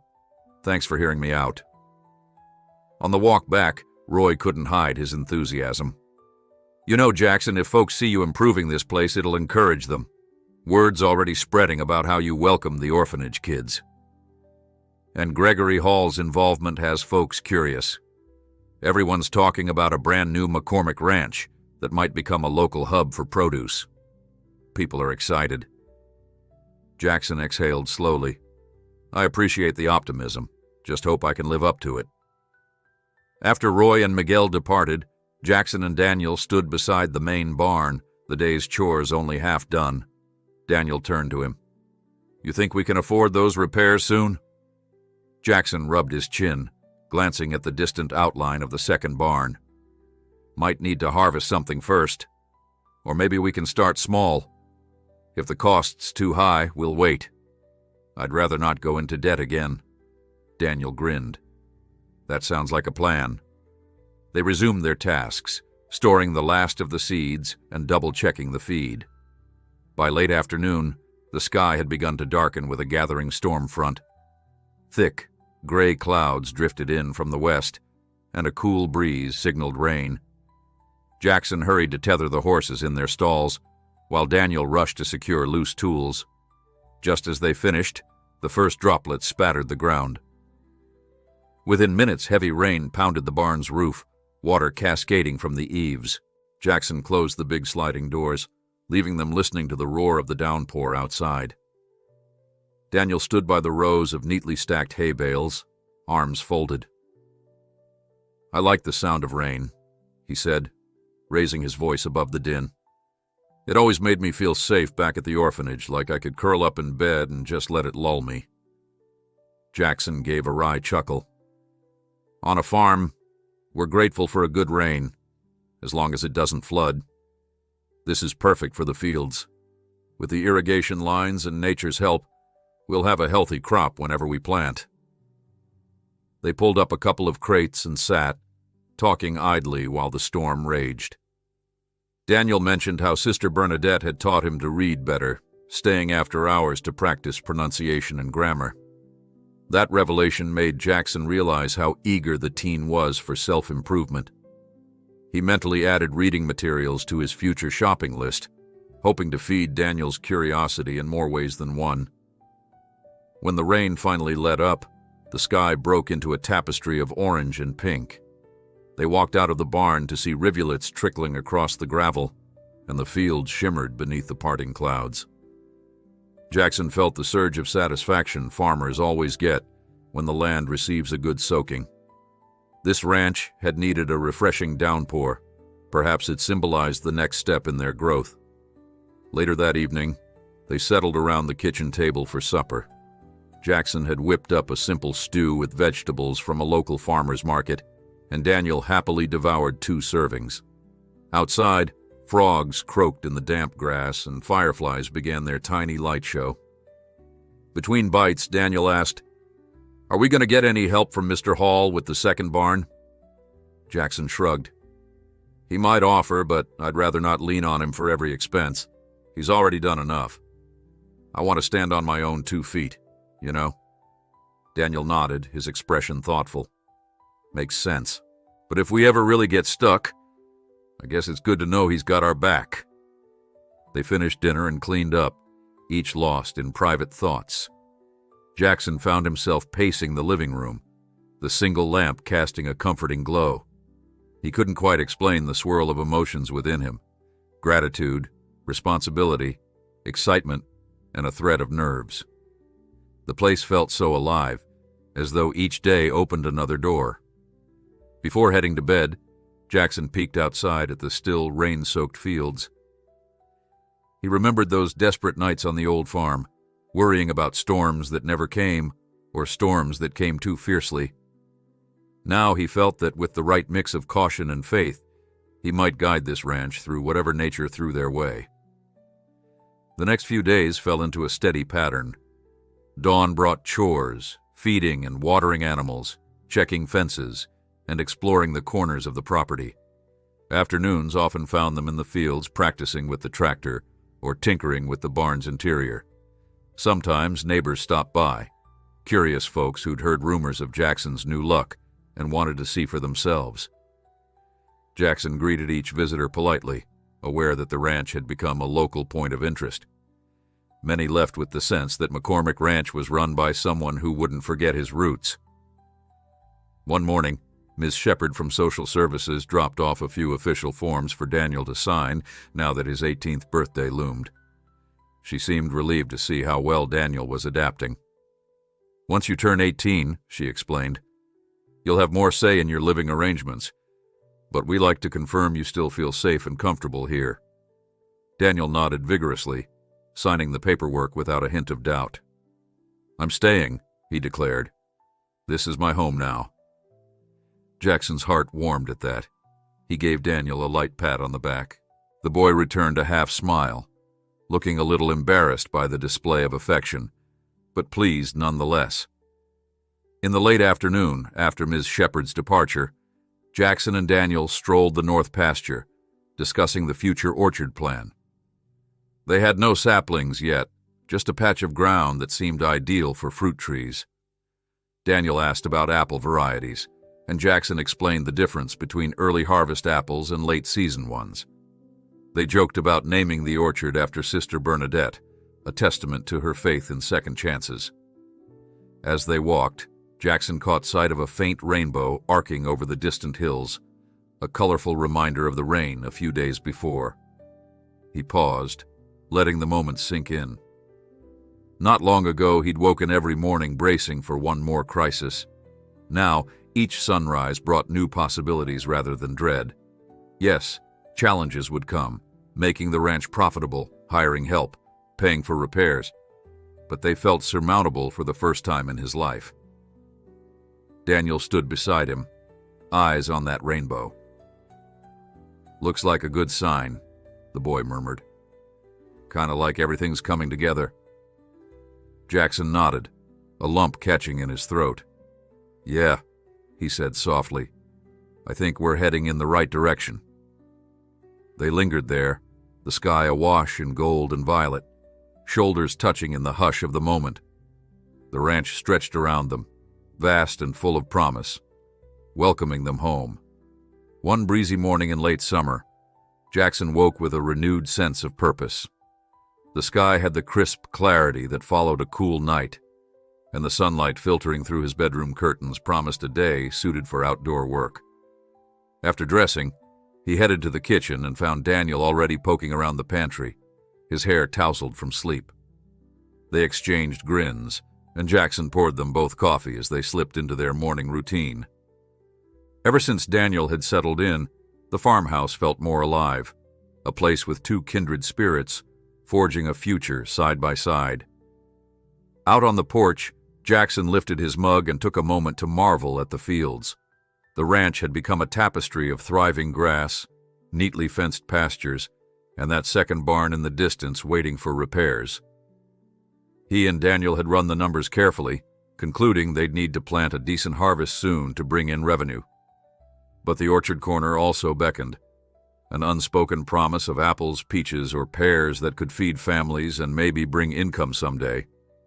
Even though he still wrestled with the practicality of building an orchard before the farm turned a profit, Jackson couldn't shake the feeling that fruit trees were part of the ranch's destiny. They spent the next hour tending to the animals. Daniel carefully scooped grain for the cows, then moved to the chicken coop to gather eggs. Jackson headed to the stables, greeting the horses with soft words. As he brushed their coats, his thoughts drifted to the orchard question. He pictured families from town, strolling between rows of fruit-laden trees, maybe picking apples at harvest time and sharing them at the orphanage. The idea made him smile. He finished grooming the horses, quietly resolving to look into saplings sooner rather than later. After finishing chores, they walked inside and found a message on the landline phone's machine. A polite inquiry from a local orchard owner named Beverly Collins. She'd heard rumors that Jackson was interested in fruit trees and was curious if he needed guidance or starter stock. Hearing the message, Daniel's face lit up with excitement. "This is it, Mr. McCormick," he said, practically bouncing on the balls of his feet. "If she's willing to help, maybe we can get a small orchard going. A real orchard." Jackson nodded, and without delay, they returned the call.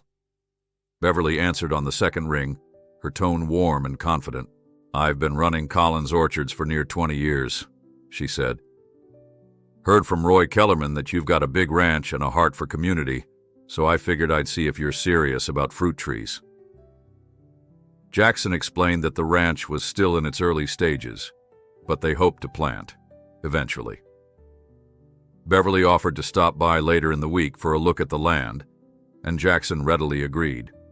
That Wednesday, Beverly arrived in a dusty SUV that bore her orchard's logo on the door. She was a petite woman in her mid-40s, wearing sturdy boots and a straw hat. Jackson introduced her to Daniel, who eagerly trailed behind as they led Beverly toward the patch of ground near the farmhouse that Jackson had set aside for a potential orchard.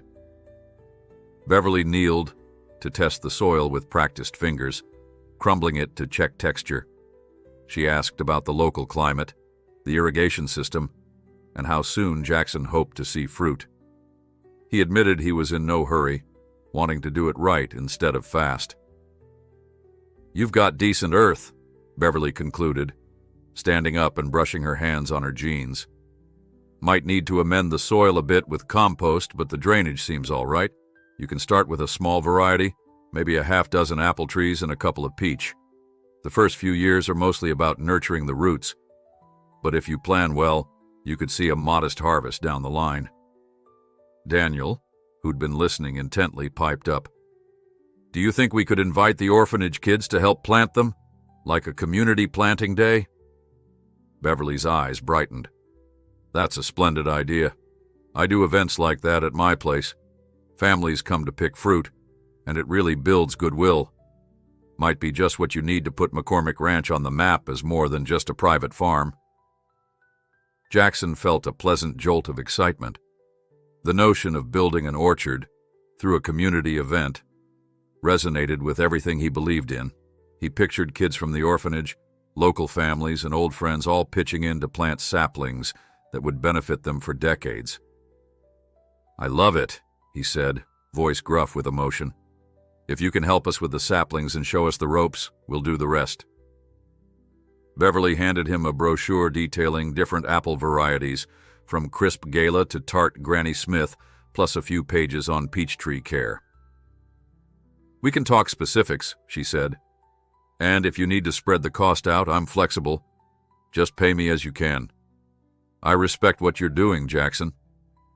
They shook hands, sealing the arrangement, and Beverly departed with the promise to return once they decided on varieties and scheduled a planting day. Daniel let out a whoop of excitement the moment she drove off. "We're really doing this, huh?" Jackson chuckled, ruffling the boy's hair. "Looks like it. Let's hope we can pull it off. We should probably run the idea by Gregory Hall, too, in case he has any big-picture advice. But I don't see why he'd oppose it." Daniel nodded, already skimming the brochure.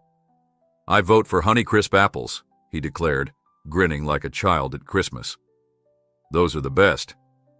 A few nights later, Jackson placed a call to Hall. The billionaire answered promptly. They exchanged polite greetings, and Jackson explained the orchard plans, mentioning the idea of a community planting event. Hall sounded genuinely pleased. "That's exactly the spirit I hoped you'd foster," he said. "In fact, let me cover the initial cost of saplings. Consider it part of the ranch's philanthropic mission. You can repay me in apples someday." Touched by Hall's readiness to help, Jackson hesitated only for a moment. He wanted to do this orchard responsibly, but he also didn't want to spurn generosity. "All right," he said softly. "Thank you. We'll keep you posted on how it goes." Once the orchard plan was set, word spread around the county. Sister Bernadette called to say many people at her church were interested in lending a hand. Roy Kellerman offered to donate a load of compost, courtesy of a local stable that had manure to spare. Even Ms. Shepard from Social Services mentioned the possibility of encouraging older foster kids to join in. Everywhere Jackson turned, neighbors seemed eager to share advice or volunteer. He realized that sometimes all it took was one good deed to spark an entire network of kindness. In the bustle of orchard preparations, Jackson didn't neglect the usual ranch work. He and Daniel kept up with the livestock, repaired small sections of fencing, and studied soil conditions for the main fields they planned to plant. Miguel Ramos returned with a written quote for the second barn renovation, a figure that made Jackson's wallet ache, but still seemed fair for the scope of the project. Daniel, noticing Jackson's furrowed brow, suggested hosting a small fundraiser during the orchard event to gather donations toward the barn repair. Jackson liked the idea, if they could do it without making folks feel pressured. Perhaps a simple donations jar and a sign explaining their goal. People could pitch in if they wished. Soon, the day of the orchard planting arrived. A gentle sunrise hinted at perfect weather, mild warmth without the scorching heat typical of late summer. By mid-morning, a line of cars formed along the gravel lane, depositing children, parents, and curious townspeople. Daniel bustled about, greeting arrivals and directing them to a makeshift registration table. From the orchard corner, Jackson watched, still amazed at how quickly the ranch had become a community magnet. Beverly arrived with a flatbed trailer carrying young saplings in pots. She backed it carefully into place, hopped down, and began showing volunteers how to handle the fragile roots. Sister Bernadette guided a group of orphanage kids over, each child clutching a small trowel or watering can. They gazed at the rows of holes Daniel and Jackson had dug in advance, whispering about which tree they'd plant. Roy Kellerman and Miguel Ramos showed up as well, bringing extra shovels and muscle for heavier work. The air buzzed with laughter and conversation as small groups fanned out, transferring saplings into the ground. Beverly gave a quick tutorial. Align the trunk straight, spread the roots gently, fill the hole halfway, add water, then finish with more soil. Jackson and Daniel moved among them, offering tips or lending a hand to a child struggling with a stubborn root clump. The orchard site quickly transformed from an empty patch of grass into a promising grove of slender trunks, each one representing a shared dream of fruitful harvests and shared abundance. Around midday, they paused for lunch. Jackson and Daniel had set up a simple buffet table near the barn, offering sandwiches, fruit salad, and cold drinks.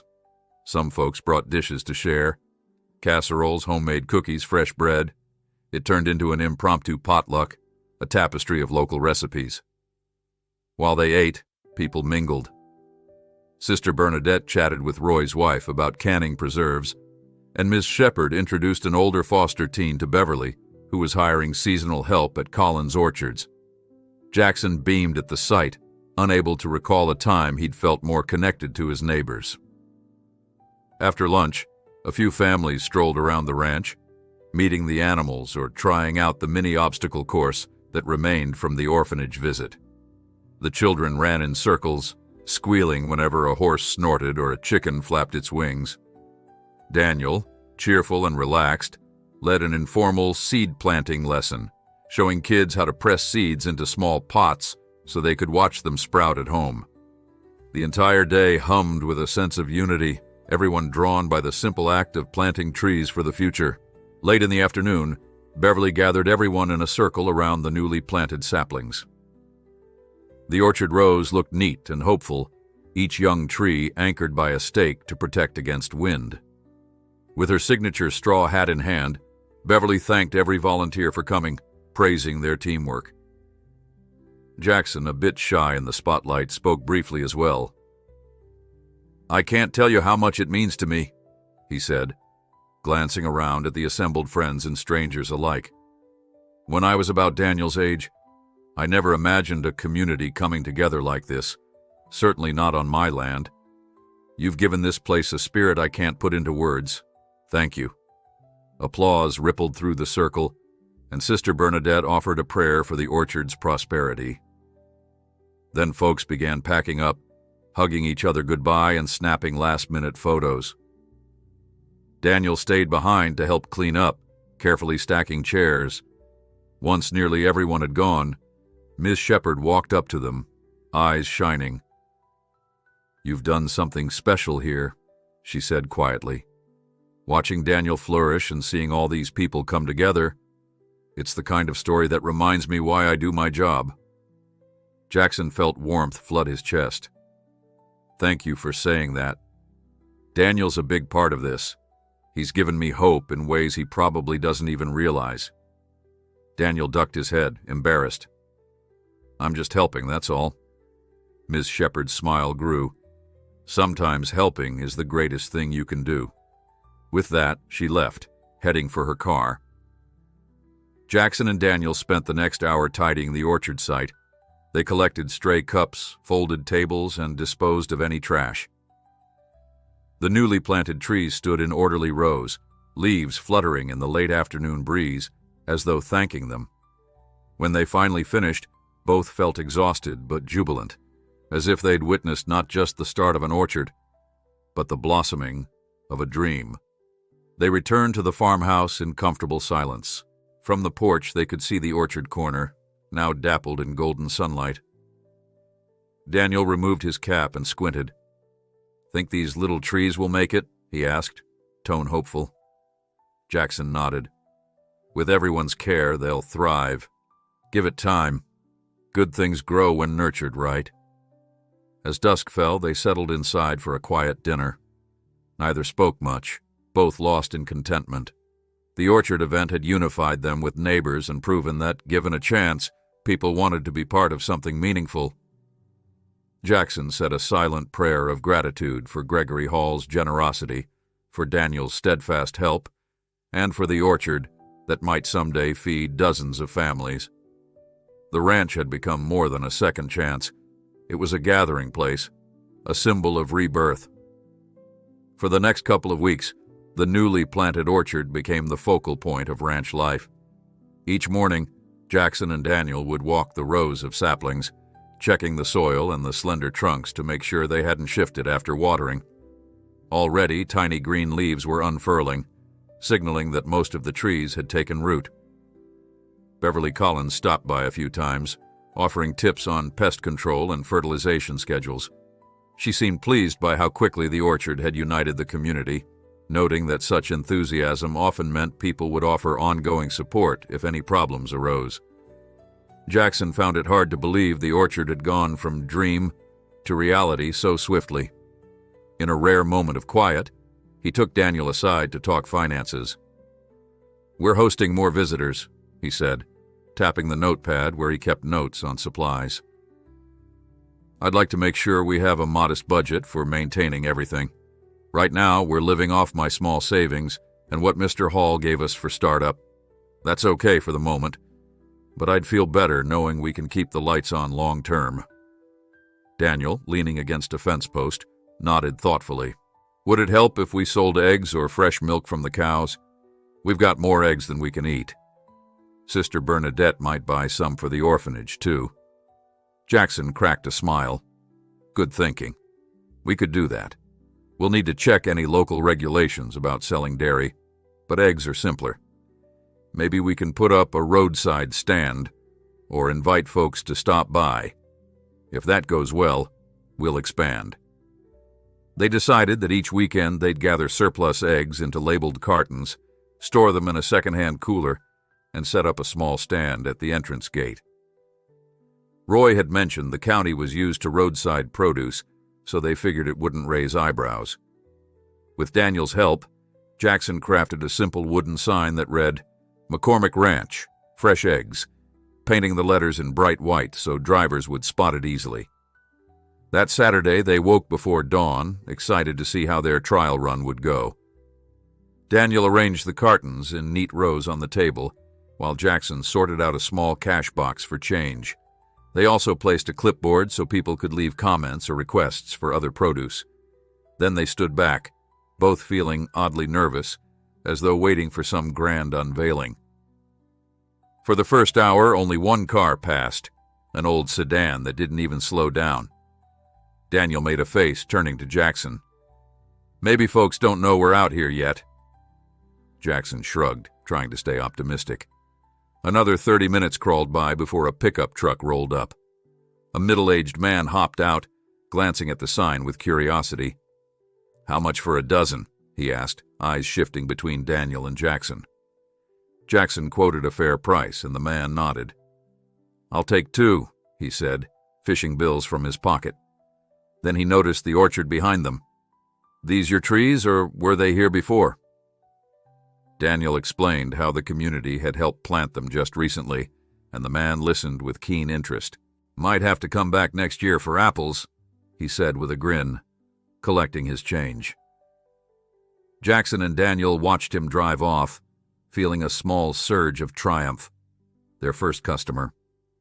It wasn't a life-altering sale, but it felt like a symbolic victory, a sign that the ranch was inching toward self-sufficiency. By the afternoon, they'd sold another handful of cartons, plus offered a few farm tours to curious onlookers. One local teacher stopped by, inquiring about a possible field trip for her elementary class.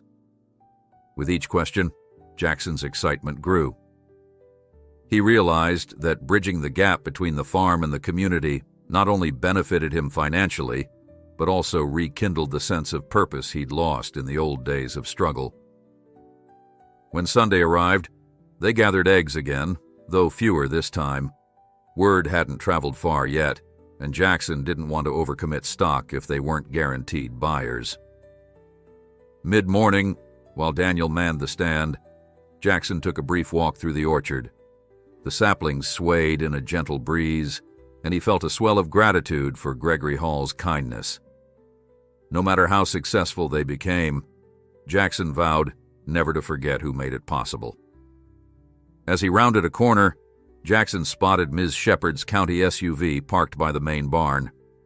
He quickened his step, worried for a moment that something might be wrong with Daniel's status. But when he reached the barn, Ms. Shepard was simply examining the sign about the ranch's upcoming volunteer day to repair fence lines and expand the second barn. Daniel had pinned it up to solicit help. She turned at his approach, smiling. "Hello, Jackson," she said, gesturing to the flyer. "I heard rumors you needed volunteers. Thought I'd stop by and see what the plan is." Jackson exhaled, relieved. "Thanks for checking in. We've realized that second barn needs a partial rebuild, and I'm hoping we can gather enough folks to cut down labor costs. Miguel Ramos gave me a quote for materials, which is manageable if we supply some of the elbow grease." Ms. Shepard nodded, tapping her chin. "That's a good approach. I might know a few older kids who'd be interested in learning basic carpentry. Plus, the high school shop class sometimes looks for community projects." She offered a warm grin. "You're building quite a name for yourself, Jackson, in the best way." They spent a few minutes brainstorming possible volunteers. Ms. Shepard seemed genuinely happy to see the ranch thriving, especially knowing that Daniel was part of it. Before leaving, she handed Jackson some brochures on grants for youth apprenticeships, suggesting that if Daniel wanted a more formal training program, the county might help fund it. Jackson thanked her, tucking the brochures under his arm and promising to discuss it with Daniel. Later, as Jackson walked back to the orchard, he caught a glimpse of Daniel chatting enthusiastically with a small cluster of visitors at the egg stand. The boy pointed toward the orchard corner, describing how they'd planted each sapling by hand. Jackson picked up on the awe in those visitors' expressions. His chest filled with quiet pride, not only for Daniel's growth, but also for the ranch's evolving role as a magnet for hope. When the visitors left, Jackson and Daniel collapsed onto a couple of hay bales near the main barn, sharing a canteen of cold water. Daniel looked exhausted, yet content. "We sold 4 dozen eggs," he reported, wiping his brow. "Also had 2 folks ask if we'd ever sell fresh veggies once we plant. That's a good sign, right?" "Definitely," Jackson replied, thinking again about that orchard. "I'd love to expand. We just need to pace ourselves so we don't get overwhelmed." As they chatted, a sleek black SUV appeared at the gate. For a moment, Jackson wondered if Ms. Shepard had returned. Then the vehicle pulled in, revealing that it belonged to Malcolm, Gregory Hall's personal aide. Malcolm stepped out, smoothing his suit jacket, looking a bit out of place among the dusty farm vehicles. Daniel and Jackson approached, exchanging curious glances. "Good afternoon," Malcolm said. "Mr. Hall sends his regards. He'd like to organize a small event next month, something philanthropic. He was thinking a harvest festival or an open house here at McCormick Ranch, showcasing how the land's being used to help the community." Jackson felt a flicker of excitement. "That sounds great, but we're not quite set for a big festival yet. Our main crops are still in planting stages, aside from the orchard. We do have eggs, some dairy, and a few small vegetable plots we're starting, but it's nowhere near a full harvest." Malcolm nodded. He understands, but the idea is more about building awareness, letting people see how generosity can be transformative. Maybe you invite local artisans, or the orphanage kids can help. We can even sponsor entertainment.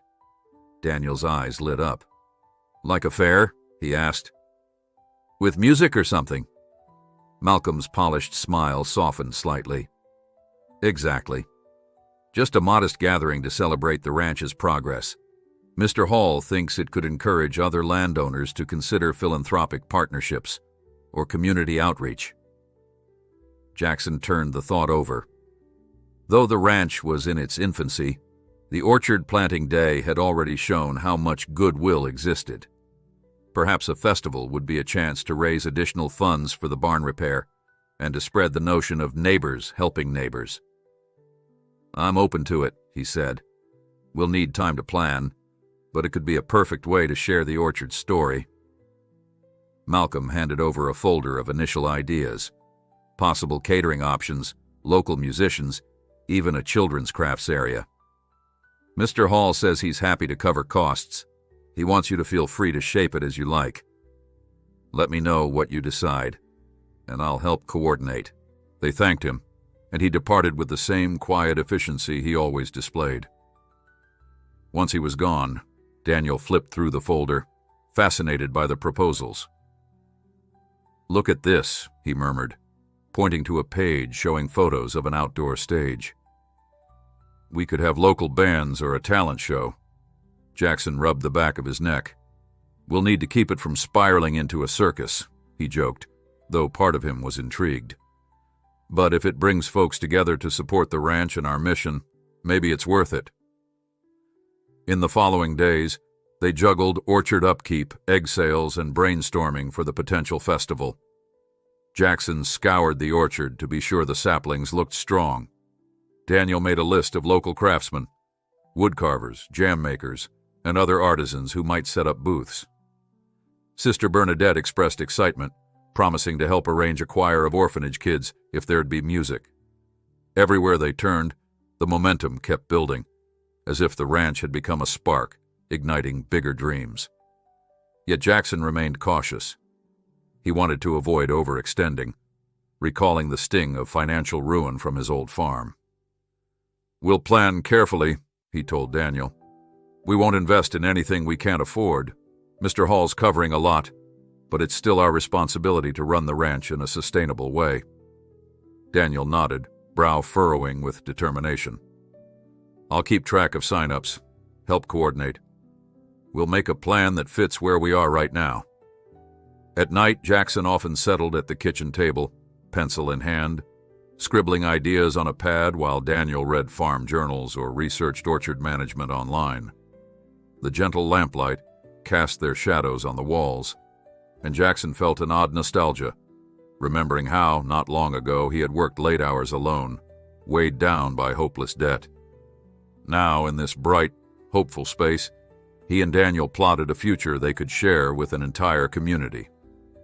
As the festival concept took shape, so did the ranch's identity.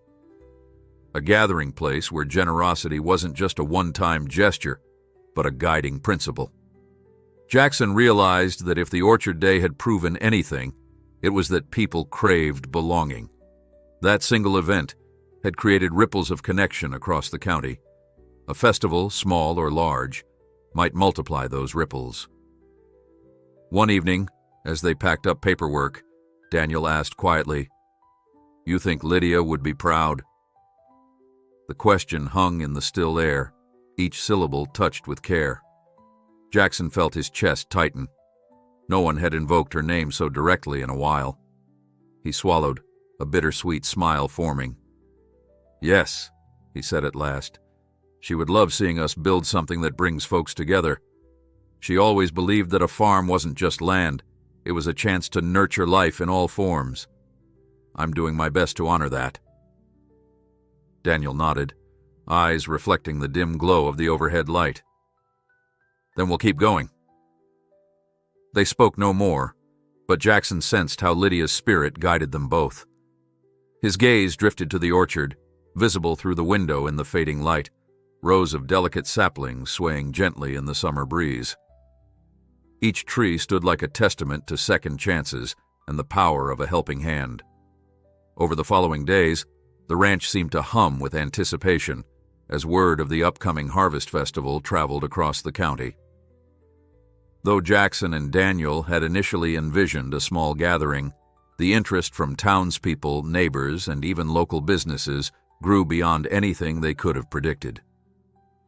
Sister Bernadette told them that families from nearby parishes were planning to come, while Ms. Shepherd reported that a group of foster teens hoped to volunteer and maybe sell handmade crafts. Roy Kellerman promised to bring his truck bed full of sweet corn, gleaned from a friend's farm, to roast over open coals. Gregory Hall's aide, Malcolm, visited twice in 1 week, delivering crates of folding chairs, portable tables, and large coolers. He also dropped off promotional posters with cheerful lettering, announcing the McCormick Ranch Harvest Festival, a celebration of community and second chances. Jackson felt a swirl of nerves whenever he saw those posters pinned around town, depicting cartoonish apples and eggs framed by a big red barn. But as more people offered to help, from local high school students to retired farmers seeking a sense of purpose, he dared to believe that the event would flourish. The orchard corner would serve as the festival's central hub, with a makeshift stage constructed by Miguel Ramos and his crew. They managed to repair a portion of the second barn just in time, creating a covered area for vendors to display produce, homemade jellies, and crafts. Daniel spent evenings drafting a festival map on large poster board, marking where each booth would stand. The orchard rows, with their delicate saplings, remained roped off to protect the young trees, but volunteers set up a walkway so visitors could admire the orchard from a safe distance. One afternoon, as the festival date approached, Jackson caught sight of Daniel hunched over a notebook, brow furrowed. Upon closer inspection, he realized the boy was attempting to balance a preliminary budget for the festival, accounting for all the supplies donated by Hall, the volunteer efforts, and potential expenses like extra trash disposal. Jackson felt a swell of pride at Daniel's determination to keep finances transparent. When Daniel noticed him standing there, he explained softly that he didn't want the event to become a burden on the ranch. Jackson gave his shoulder a gentle squeeze, murmuring how grateful he was. With each passing day, trucks arrived carrying bales of hay for seating, stands for local musicians, and even a borrowed bounce house from the county fair committee, intended for the younger children's enjoyment. Jackson was amazed by the generosity. At times, he worried that the festival might balloon into chaos, but Daniel's calm organization and Ms. Shepherd's administrative expertise helped keep it manageable. Sister Bernadette arranged a small singing group from the orphanage children who had rehearsed a cheerful set of songs to perform on the newly built stage. The entire ranch felt alive with possibilities. Meanwhile, Beverly Collins dropped by to check on the orchard saplings and discuss a small fruit-tasting booth she planned for the festival. Though the trees were months or years away from bearing full harvests, she thought offering samples of apples from her own orchard would inspire visitors. Jackson liked the idea, as it tied the orchard's future to the present moment. Together, they walked among the slender trunks, ensuring the watering schedule remained consistent. At times, Jackson found himself pausing to gently touch a new leaf, struck by the miracle of how quickly life took root when nurtured. In the evenings, Daniel insisted on test driving the festival layout, walking from the parking area to the orchard to confirm wheelchair accessibility and measure the distance to restrooms. He printed out small directional signs that read, "Stage, Vendors, and Eggs and More." Jackson laughed at the last sign, remembering how their modest egg sales had inspired this broader push. Still, every step felt right, as though they were building something bigger than themselves. After dinner, they often sat on the porch, quietly reviewing the next day's to-do list under the glow of the single porch light, comfortable in each other's presence. As the day of the Harvest Festival finally arrived, the sunrise blazed pink and gold. Jackson woke before dawn, adrenaline buzzing in his veins. He and Daniel quickly handled morning chores, feeding livestock and checking that the orchard walkways were clear. Volunteers trickled in soon after, setting up tables, hooking up sound equipment, and arranging baskets of produce. Sister Bernadette arrived with a van of eager children wearing matching t-shirts, each child assigned a role, greeting visitors, delivering water cups, or simply smiling at newcomers.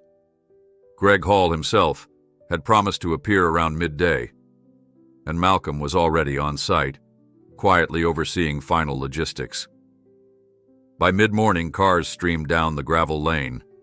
Families ambled past the orchard, scanning booths offering handmade pottery, local honey, crocheted blankets, and even second-hand books. At one corner, Ms. Shepard supervised a group of foster teens selling baked goods to fund art supplies for their home. The children from the orphanage giggled while inflating balloons, waiting for their moment to sing on stage.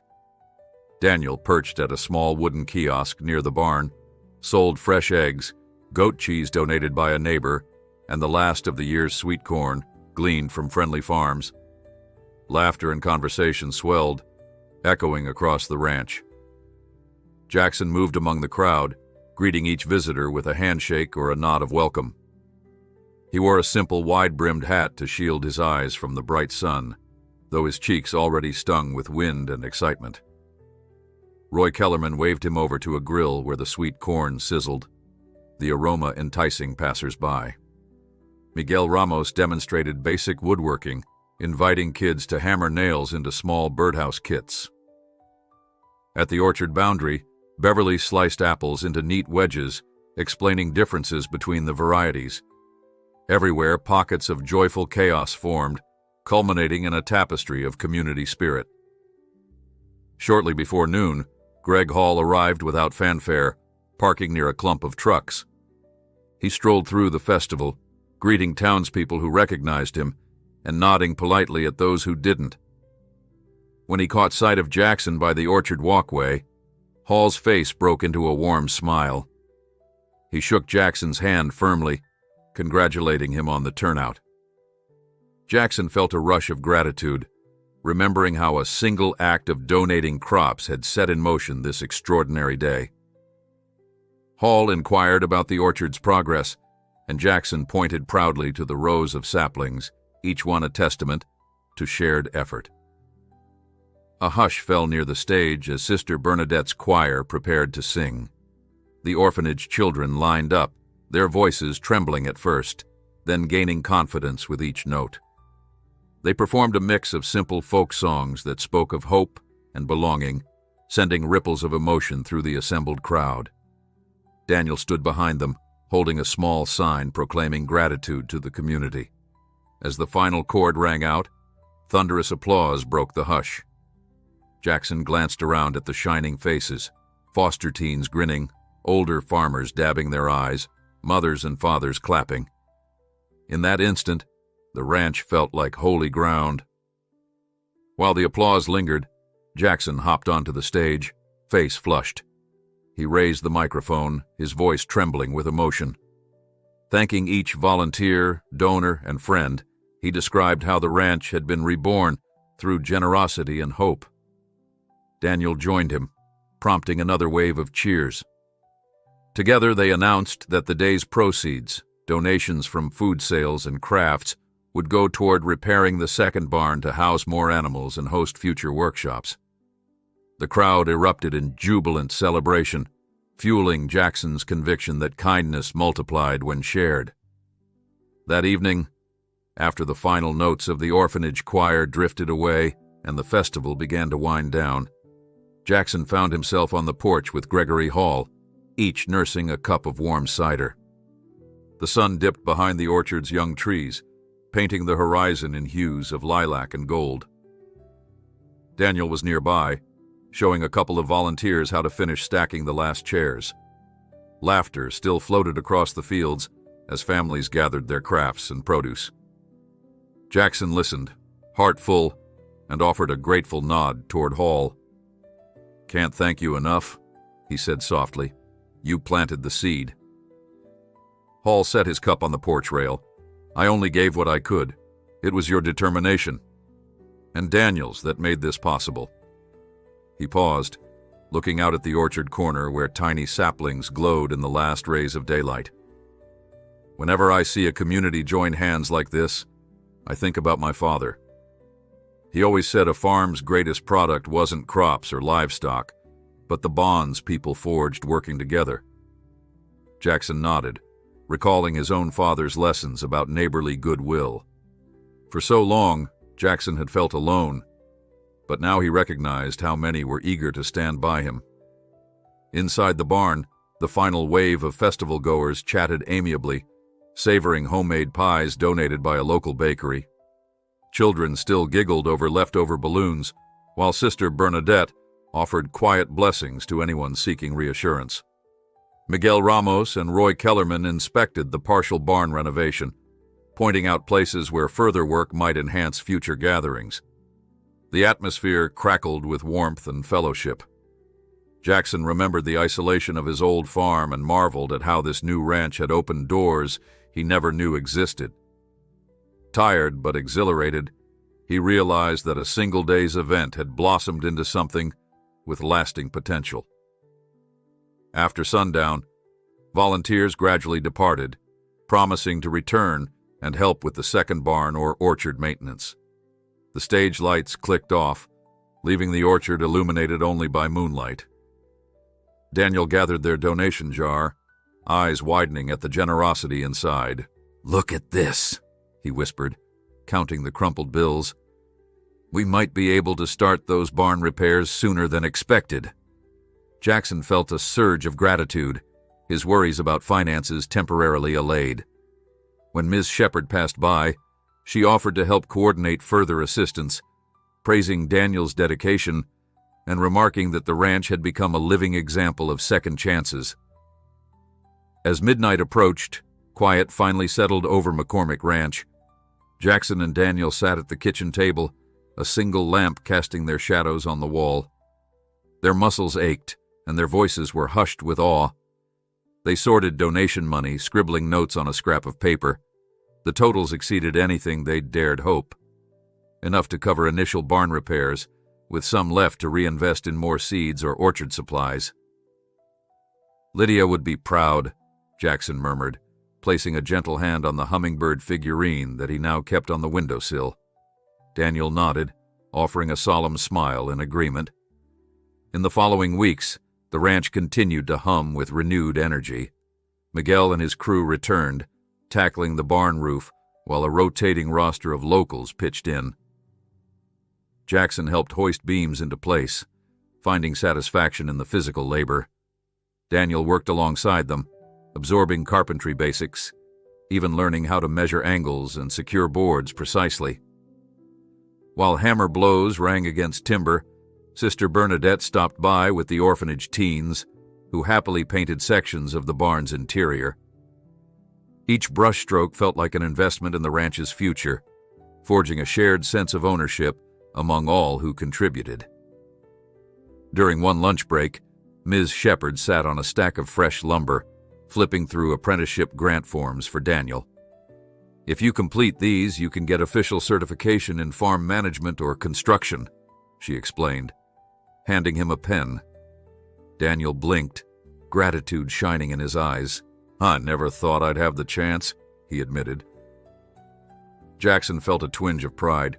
grateful that the boy he'd taken under his wing was now poised to chart his own path.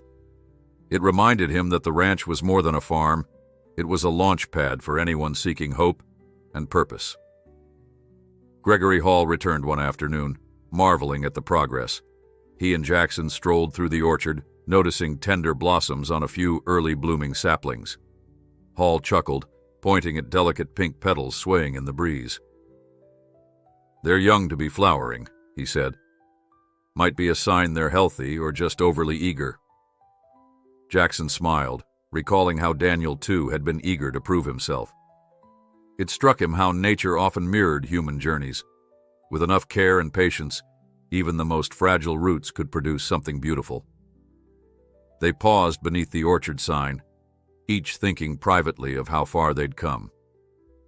Later that day, Jackson asked Hall for advice about balancing philanthropic work with the ranch's need to remain profitable. Hall suggested exploring agritourism, guided tours, orchard-picking events, or a seasonal market where families could buy produce directly. Jackson listened intently, wanting to ensure McCormick Ranch never fell back into dire straits. Still, he vowed to keep the place welcoming. He imagined an annual harvest festival that would grow each year, building on the success of the event they'd just hosted. As they shook hands, Hall reaffirmed his confidence in Jackson's leadership, leaving Jackson humbled yet invigorated for the road ahead. Come autumn, the ranch transformed as cooler winds swept across the fields. The orchard leaves, still mostly green, trembled in the changing air, and the newly repaired second barn stood proudly, ready for expanded livestock or future workshops. School groups visited on field trips, learning about sustainable farming. Daniel oversaw a weekend farm class for older teens, teaching them how to plant seeds in raised beds or how to read soil pH tests. Each time Sister Bernadette brought children over, they squealed with delight at the evolving orchard, pointing to the small tags that bore their names, tied carefully to sapling branches.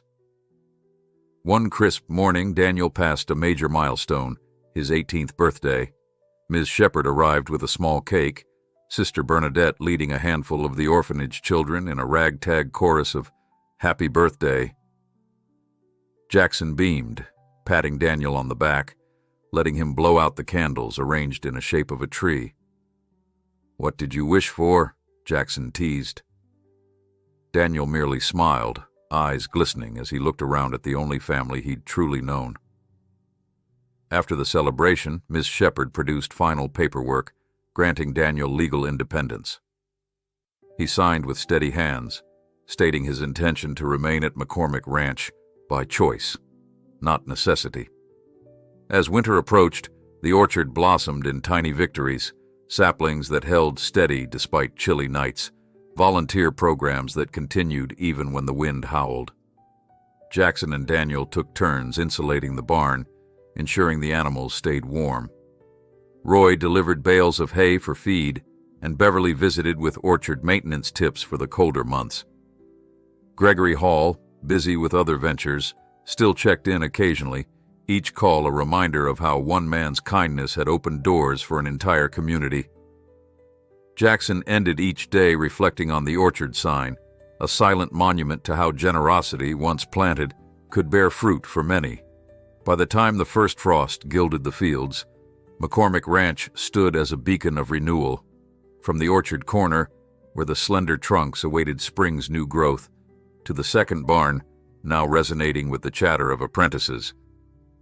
Every inch spoke of second chances. Daniel had grown from a quiet orphan to a capable young man, forging a future with confident hands. Jackson had shed the bitterness of past failures, embracing a life that balanced giving and receiving, building and rebuilding. Each sunrise reminded them that the best way to honor a gift was to share it freely, letting its bounty ripple outward. One late afternoon, as Daniel was tidying the chicken coop and Jackson strolled among the orchard rows, the final rays of sun danced across the ranch. A wave of gratitude swelled in Jackson's chest, for Lydia's memory guiding him, for Gregory Hall's improbable generosity, for each neighbor who'd come together at the harvest festival. He paused by a sapling that bore a small wooden plaque, in memory of Lydia McCormick, a seed of hope. Tears gathered at the corners of his eyes, though he smiled. The orchard swayed in a gentle breeze, and he could almost hear her laughter on the wind. With Daniel at his side and a community around him, Jackson knew the ranch's true harvest was more than just crops. It was hope renewed, love shared, and a future firmly rooted in compassion.